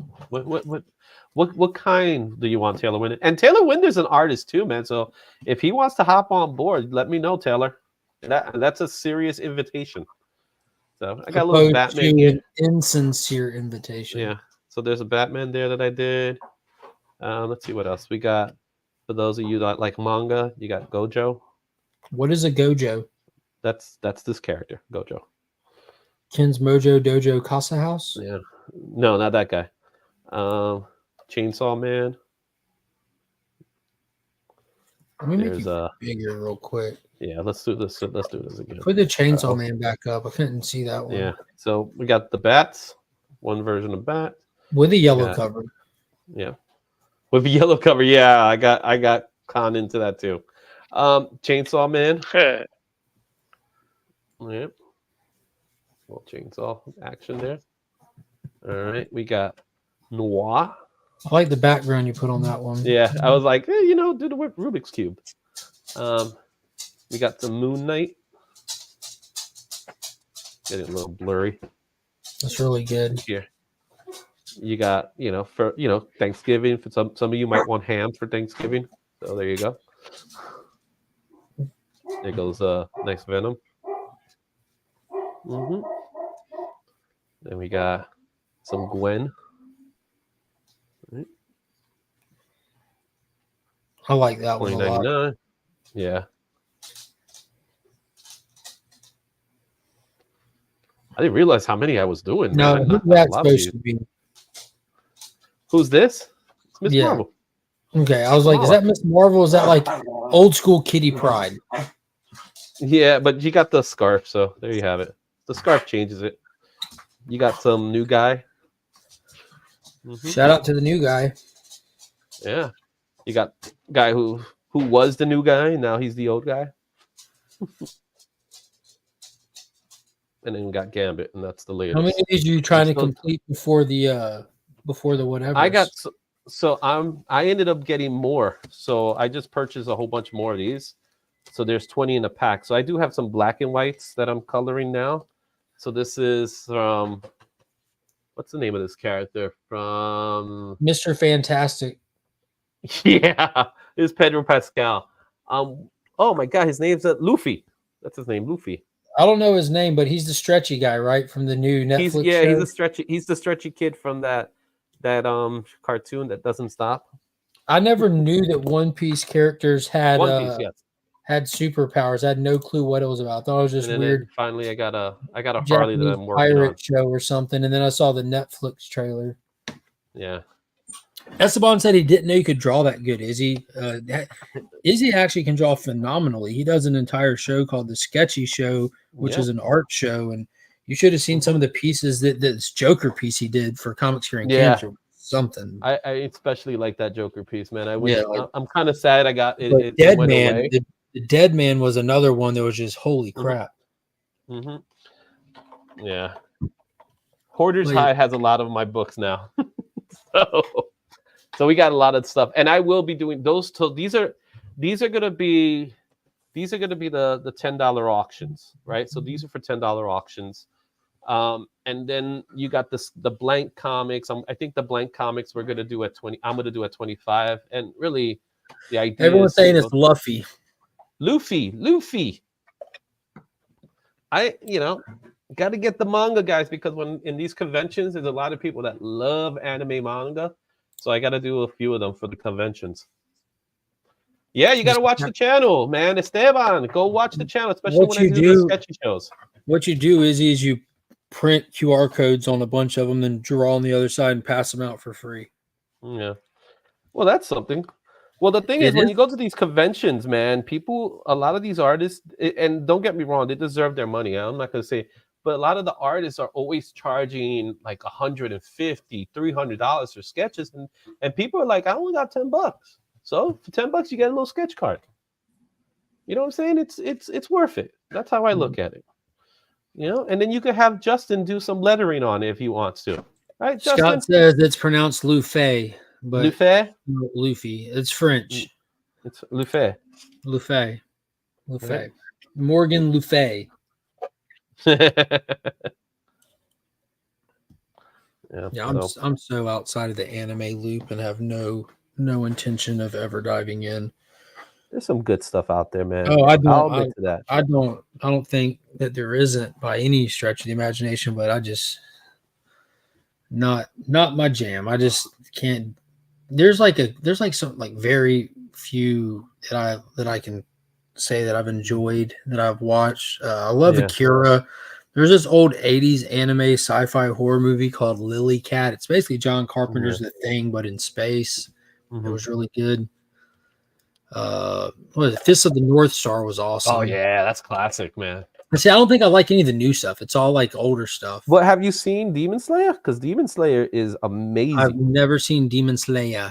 What is Demon Slayer? Is amazing. Oh, Demon Slayer. Yeah, I've never watched it. Never will. Won't even attempt it. Dude. I have no doubt that it's good. Like, I'm sure, like I see the success of it. It's been going a long time. It's got a show. It gets theatrical released films. My oldest goes and watches them. I don't have any desire to get invested in them. It's not that I think. Yeah, I get that. I understand that, but I have no desire to go down the opportunity, man. It is phenomenal. That's how good that is.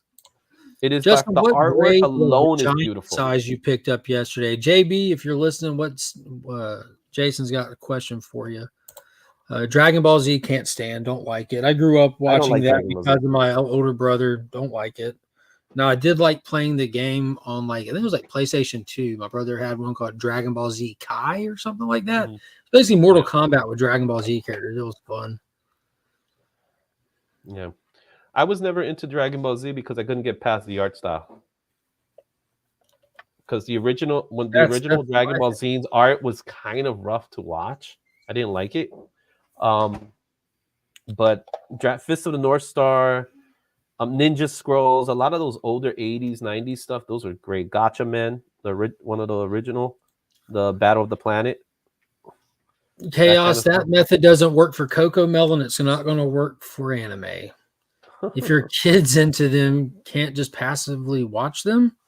Like, that's not how I feel. Except my kids, all three of them watch all kinds of different cartoons, and I don't enjoy near none of them most of the time. Bubblegum Crisis, I'm really, man. That is really great at checking out. I would reconsider the Demon Slayer one. I'll be honest, because the animation. I'm sure there's plenty. I think the only one that's got me semi interested is to actually want to try out is Attack on Titan. I just like the concept of it and stuff. Yeah. And then there was this movie that was made called Cashin, and I believe it was a live action adaptation of an anime, and I absolutely loved that movie. Yeah. But I'm not too old. I'm old. I just like the Robotech and Voltron. I like both of those as well. Fun. Voltron's fantastic. Yeah. I like the one with the little cars, the robot Voltron. There's 13 cars and they assemble into one. That's a lot of cars. Fun. Yeah, it's a lot. One Piece can kick rocks for all I care. I'm Yeah, again, we'll none keep of this is forever. based off my thoughts of its quality. I'm like, obviously, a lot of this is high quality. It's been around for a while. It just does nothing. It does nothing to interest me to want to try it. And I don't even want to try it and end up liking it and then be on another rabbit hole. Like Mhm. all that content will still be there one day if I ever decide to check it out. It's just I ain't got the time now. Here's that Goblin Slayer again. Goblin Slayer. JB, What's up? Southern Comic Geek wants to know what grade was the GSX. 8.0. So now I have to sell my 4.5. What are you selling it for? I think I'm actually going to send it to Dustin to get it cracked and crack it, press it, and clean it because I think it could get a grade bump. What's the I think. FMV on a book like that right now? On a 4.5, I was selling it. I had it listed for I think 1550 at a show that I was at 2 weeks ago. 1,500? Yeah. Oh, it's not bad at all.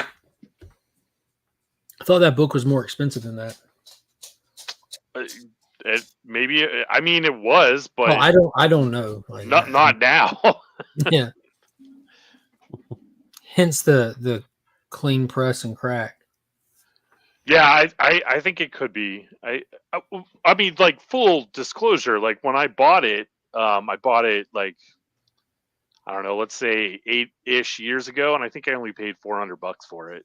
Yeah, so that's decent right there. Yeah. Izzy said he'd buy it. Oh, Sure. yeah. But only Yeah, if you yeah, get right. like a grade, only if you get a grade bump in the other direction. Mhm. Oh, so you want it to go down? I mean, I guess I could throw it against the wall a couple times. There you go. Mhm. Hey, Black Saber Comics. Shipment is out for delivery. Oh, my Spider Boy #1 exclusive, done by a shop I had never heard of and forgot the name because I pre-ordered it. It's the Web of Spider-Man #1 homage that John Jang did for Spider Boy. Oh yeah, It's pretty dope. He put a mouth with fangs on him. I'm like, I've never seen that before. yeah. Isn't Spider Boy somewhat a vampire or something like that? That's what I'm I don't have hearing. a clue. Yeah. Less than Like, zero. do we is need coming another? from- Do we need another vampire Spider Man? I thought that was Miguel. That's Wait, true. did I miss all of the anime and manga talk? Yeah, it was still happening until that very second. So what's your anime manga that you're currently watching? Because I was telling him about Demon for Slayer. context, I said I'm out. Like I don't anime. I refuse to try them, refuse to participate, and not due to their quality. Obviously, there's some top tier stuff happening, and I hear about great ones like Berserker and stuff. I just don't care, nor do I want to watch or read one and love it, and feel like I'm down another rabbit hole that I don't have time to invest in. That's fair. And it seems like the ones that I've watched that I absolutely do love and I've watched numerous times are like all from the 80s, like Akira, Fist of the North Star. My favorite anime ever was this it's like a sci-fi in space John Carpenter thing called Lily Cat, which I've never met anyone else that's watched it. And it's like my favorite anime I've ever seen. Well, one of the reasons why I was gone is because I got distracted because I was watching Scott Pilgrim, which comes out today on Netflix. Oh yeah, how is it? Is there a new one? Yeah. So they made an anime out of it. Oh, pass. See, I'm consistent. Yeah, right. Like, so, I'm excited because it's like all of the actors and actresses that were in the movie are reprising their roles for the anime. They're the voice actors, so I'm excited to watch that when I get a chance. I don't watch too much anime. I read more manga than I watch, just because I don't have time. Who has time? So, yeah. I thought you would hate it, Kyle. I love that show. And just by nature, anything that I like, Promiscuous Time Traveler hates. Too many damn spider people. Abso-freaking-lutely. You might have missed that. We kind of spoke for a while on Spider-Man. I think the Spider-Verse was the worst thing to happen to Spider-Man by far. Boom! Look at that. He actually spelled it right. Lily Cat is so weird. It's not that weird.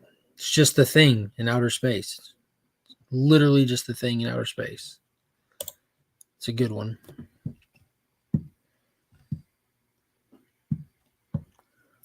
I guess the thing is kind of weird though. Oh, I guess you would classify it as anime. Like, there was a video game called Dead Space or something like that. Dead Space. I think that's the name of it. But they did like two comic book now. Maybe they did like 2 animated features along with the release of those games back in like the 2000 teens. I like those. I don't know if that's like the same or what, but yeah, I saw that Terminator thing. I'm skipping it. And I'm a diehard Terminator person, but I might watch it.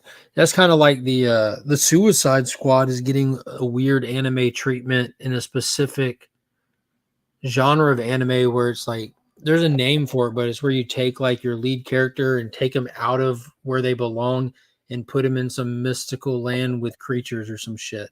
I'm like, great way to take something that's already awesome and just make it something that it's not at all. They got to try everything. But there's a term for that. What corporations do in the anime sphere. I forget what it's called though. I can look. I think it's called dumb. Yes. Nice. Isekai. Does that sound right? Isekai.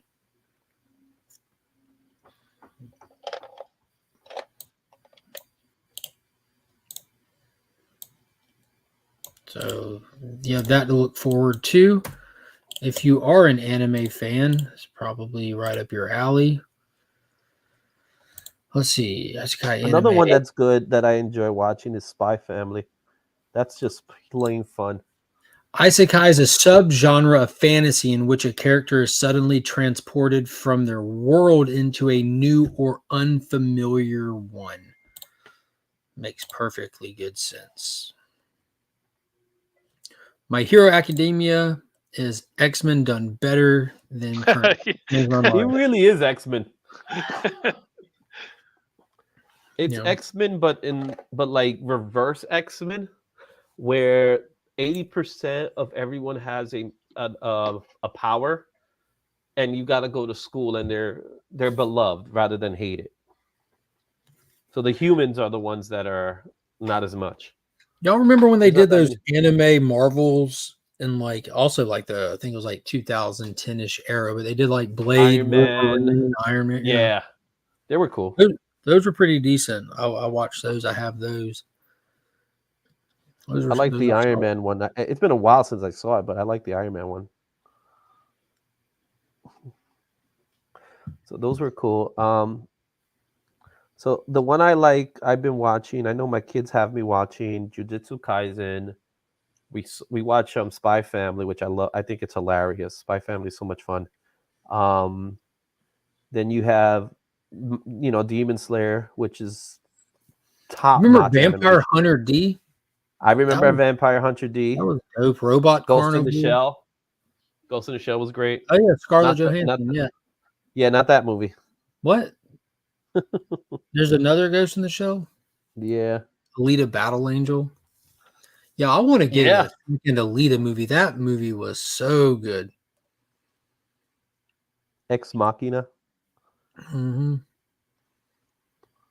I guess I don't mind watching like anime films.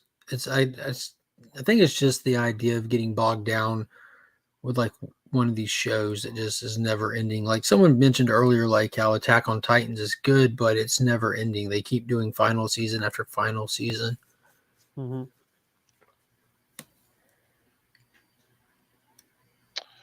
Is my Target order finally ready for pickup?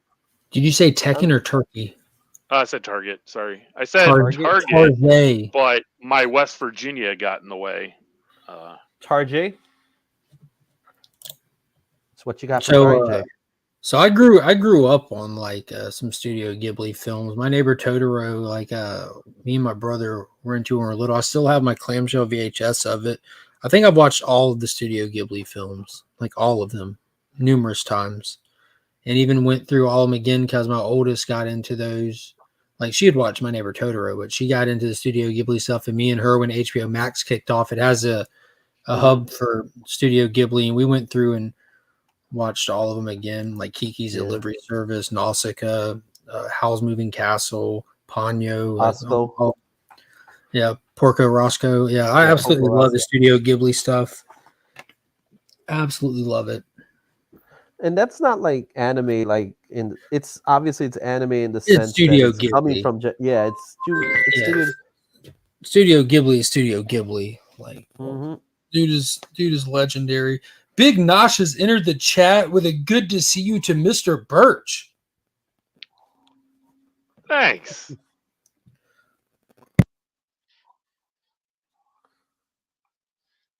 What book am I working on? I don't even remember anymore. Something from Zenscope. No Zenoscope today.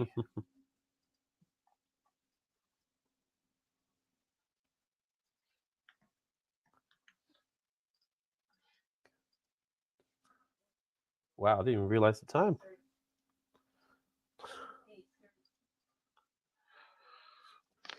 Right. What am I doing?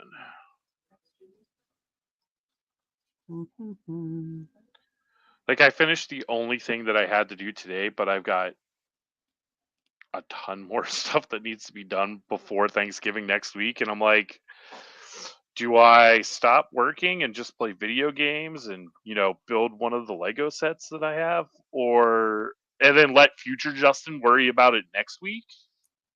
Or do I, be responsible? So Justin, I have a question for you. So when you get work, do you have an agent or it's all you? I would say 60% of it is studio work. So I'm a part of a lettering studio, and that's where I'm getting like the boom stuff and the vault stuff. But all of my Mad Cave stuff is just from the connections that I've made. Yeah. Now, as far as the studio stuff goes, do you get the credit? Like, do you get the tagline? Yes and no. I've been trying to get the credit on Something Is Killing the Children for a couple issues. Yeah. But they're still just crediting the studio. That But sucks. in House of Slaughter, it's credited as like AEW's Justin Birch. So both the studio and I get credit. That works. Yeah, because that's the only thing that I find. But as far as when it's a studio based, it's like it defeats the purpose of getting, you get work, but how do you get the name recognition? Because that's the important thing, right? That's how you get more work. Yes and no. My perspective is that I like money, and so I don't mind not being credited as long as I continue to get the money. Well, as long as they get you the project, right? So you don't have to do the labor of finding the work. Yeah, sure. Yeah. Yeah, I mean, But as getting long the as money is great. Getting the money is great. And I'm not talking about the recognition aspect. I'm talking about getting more money because you got the credit. Like, okay, so for real talk, the only reason why I want the name recognition is so that I stop losing Ringo awards to Stan Sakai. Right? So, like, in my head, my thought process is, well, if I get credited, if I get name credited on a super popular book like Something Is Killing the Children, well, then maybe that's enough to give Yosagi Yojimbo a run for his money. Yeah. You'll get there. You'll get there. Someday, someday they'll die. And That's all you have to do. but- You just have to outlive him. That's all. But oh God, I don't like my odds on that. you want to make someone disappear? Like no, I don't want to do that. Don't answer that. I totally lost my train of thought. Oh no! So I made the joke. Justin Birch lettered books. That's what we're doing. We're talking about Justin lettered books. Name recognition. Names on the front of the book. Lettered in print. I made the joke that the Eisner Awards will continue to give Todd Klein and Stan Sakai the best letter award long after they're dead. It is quite possible, though. They'll just be in what is it, in memorandum or something? Yeah, they'll just be like, "Oh, nothing was good enough this year, so we're just going to go back and give him the same award that he won in like 1993." He just keeps winning for reprints. Yes, yeah, that's what I'm saying. Facsimile award. After he's gotten numerous reprints, he'll start getting the facsimile ones after that. I love how everyone's reporting like you said, Izzy, like everything's just blowing up from Kirkman mentioning that. It's hilarious, and the funny thing is, like, I'm literally just have it playing in the background, and I just hear him say that, and I just go, "Did he just wait? What? What I think he said?" Yeah. Wait, what did he say? Kirkman was somebody he was on David Finch's live drawing stream as the guest, and they were just chatting. A super chatter knew exactly what they were doing. Oh yeah, Robert Kirkman is in no way at all associated, attached, or involved with the character Sentry, nor has he been in his career. So they were answering super chat questions, and somebody asked him nothing specific, just what are your thoughts on the Sentry? Knowing that the rumors for the Sentry are attached to Stephen Yeun, who Stephen Yeun works with Kirkman closely with The Walking Dead and on Invincible. So Kirkman fell for it. Hook, line, and sinker is like, oh, and he started with, I don't know anything about the Sentry. He isn't really entangled in my career or anything. Most I know is when Steven called me to say that he went in for a fitting at Marvel to put on the Sentry costume. And by the time he was done saying it, you could tell he realized he wasn't supposed to. And he tried to maintain his confidence as well. It's like, yeah, and I don't know if I was supposed to say that or NDA thing, but I don't work with Marvel, so who cares? I don't care. Meanwhile, Steven's getting fired, He really screwed it up for Steven right there. Yeah. And the thing, you would think that was going to just go, under the umbrella. But, man, did it. Because even nothing goes under the umbrella with those live I streams. put it in the chat. Yeah, I put it in the chat. I didn't put it in. Someone dropped it right there. So remember when you said you wanted the timestamp? All I had to do was go to the video, and it was already in the comment. Like, someone did it, and then that's when it just blew out. Like, here they are. He's drawing. And I would be lying if I said when I watched that clip, I'm like, dude, I would have just screen grabbed this clip out of them saying this and post it. And I'm like, yeah, I'm too tired. I've already taken this melatonin. I'm laying down, and I just found out that Godzilla is able to be watched, so I got other stuff to do. So it got dropped, and I didn't think it was going to be it was going to come out like that, but man, did it come out. Like everybody's like now saying, oh, he said it. And then there's like, the answers in the link of the description, and some guy in the comments said, I'm going to save you the time. It's Sentry. Yeah. So, like, jokes on all of us. So that phone call could have been 4 years ago and already been something they've moved away from. Nah, that was recent. I'm almost certain it was recent because they're fitting because they're going to get ready for filming. That's what it sounds like. So he's been hired already for the role. I think what's happening now is right? What was that? It's for Thunderbolts, right? Yeah, it's for the Thunderbolts. So if you look at the Thunderbolts poster, there's a hand in the background. It's like that. And a lot of people thought it was Red Hulk, but apparently it looks to be the Sentry. So, we might get the Red Hulk too. I don't think I ever looked at the Thunderbolts poster because I don't give a shit. Well, I never looked at it like that either until that moment. And then when I looked at it, like, oh, there's a hand in the background. Dude, that's the Red Guardian's hand. No, look at it again. Oh In the no, it ain't. background. Those are on his hips. Because the hand is right over his head. Why is that hand even there? It's above Yelena. It's right in the smack middle. Yeah, I see where it is. I'm saying, why is Yeah. it there? There's nothing else but just a hand. Yeah, it's just a hand like It's not big. it's It's like in a proportion silhouette, with all the yeah. other people there. And this isn't a poster. This is just like a. I mean, it's not like a photo of the cast. It's just like a. Mhm. What do you call it? Yeah. God, it's just a drawing. It's just like I'm gonna put it into the chat here. Hold on. Yeah. Let me see if I can get this in here.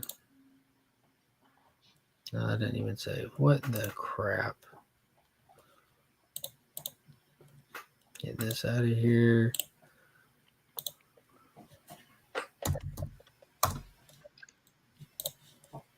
Brum, brum, brum, brum, boom, boom, boom, boom, boom, boom. Yeah, it's not wanting to save right.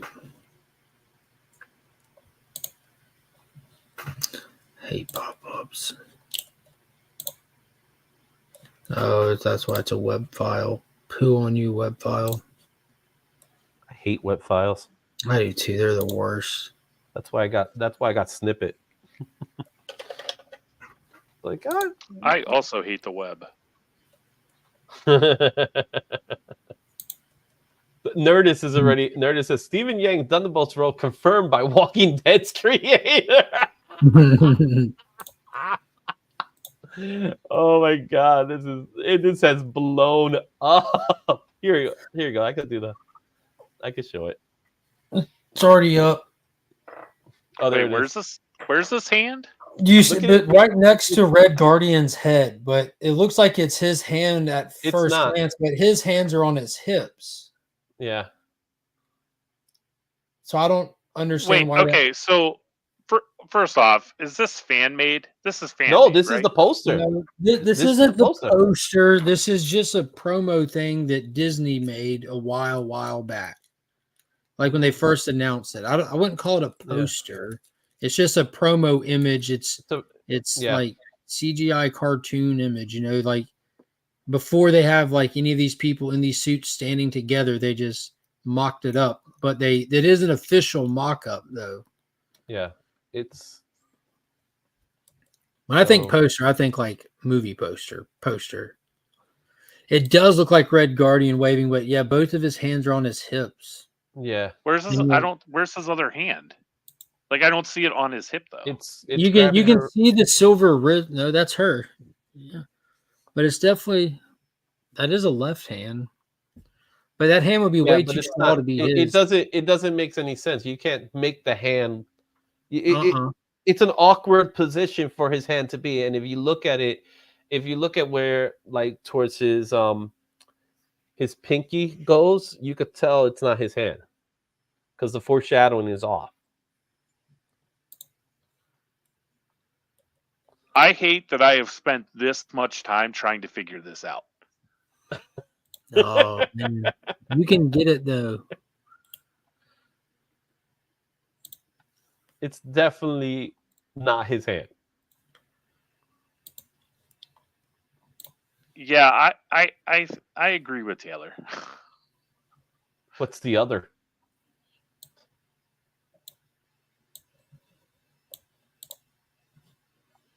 So you're saying that someone was paid by Disney to mock this up and then just left inadvertently left a floating hand there? But what does a floating hand have to do with the Sentry either? That's the part that like I don't get how that hand like drew rumors for the Sentry is what I don't understand. No, so they're supposed to stop something. So either the hands, I want to say the hand Sentry because it ain't Red Hulk because that's the other aspect. Why right? would anyone assume it's Red Hulk even? Well, that's the thing. It's not. It's definitely not the Guardian's hand. I'm not convinced that it's not his hand. Yeah, the more I look at it, I'm not convinced either because I just put it up in a higher res and I'm about to put it. I've been sitting here trying to get a higher res. It's not his hand. I think it might be. Hold on. And if it is, then someone put it in there to make it look like his hand, but it's not his I think hand. it's just like let me get this higher res one in here. Hold on. There. That looks more like his hand now. And he's smiling like an idiot, waving because he was like one of those men have to be idiots in these movies characters. Yeah. Okay. So you can I'm sorry. I shouldn't say clearly. You can see his hips now. Yeah. That's And his yeah. hand.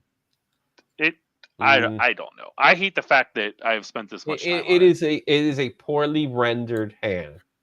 I mean, the design on his glove looks similar to the design on the other glove. Yeah, that's definitely his hand. It's a poorly designed hand. That was not his hand. That's not his. In all fairness, that's not really his hand. Like he didn't. In all take fairness, a this was a drawing. So yeah, there's definitely. He didn't do that. He didn't pose that way. Yeah, there you go. Maybe it's AI art, and that explains the poorly rendered hand. Yeah, it really is an AI art. Yeah, that's definitely his hand. Now that like I'm looking at in higher resolution here.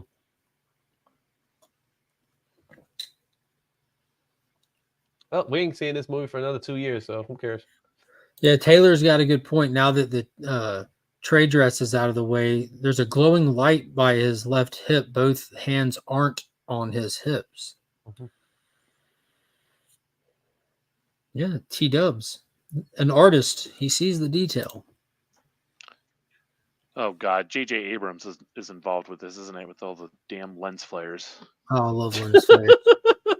On top of that, watching the behind the scenes and making of his Star Trek movie, like him, like with the analog camera sitting there tapping on the side of it to give like the rumbling effects and stuff. Like, yeah, this guy's great. We're at about 3.5 hours. I'm gonna potentially go take a siesta. Izzy, that means nap. Okay. Here's your Luffy. Or Luffy. Shout out to Luffy. Luffy. So let's get that Luffy. I appreciate everybody coming in, checking out the show. Make sure you check out Izzy. Those art cards he did free with every purchase tomorrow. Right in position. Let me just make sure Maybe it's Reed Richards' Red Guardian. Mystery solved. But you can also find JB over here over on his own YouTube channel as well. You can see Lego builds, unicorn unboxings. All of it. Unicorn unboxing. I got an Australian unboxing. Oh, yeah. Mad Spidey's coming to visit you? Yeah. You want to see the thumbnail? I did the thumbnail already. You're going to love it. I only want to see it if Century is in it or not in it. I don't. No, there's a hand in the thumbnail. Only if it's ambiguous. I appreciate everybody hopping on. I'm about to make like a baby and head out. I hope y'all have a good day. Peace. Oh, yeah. Yeah, hold on. Here's the thumbnail.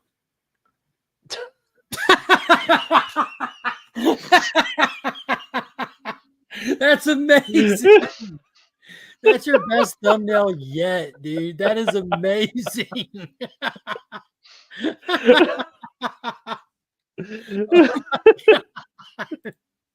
So look out for that thumbnail, guy. Yo, that holy crap.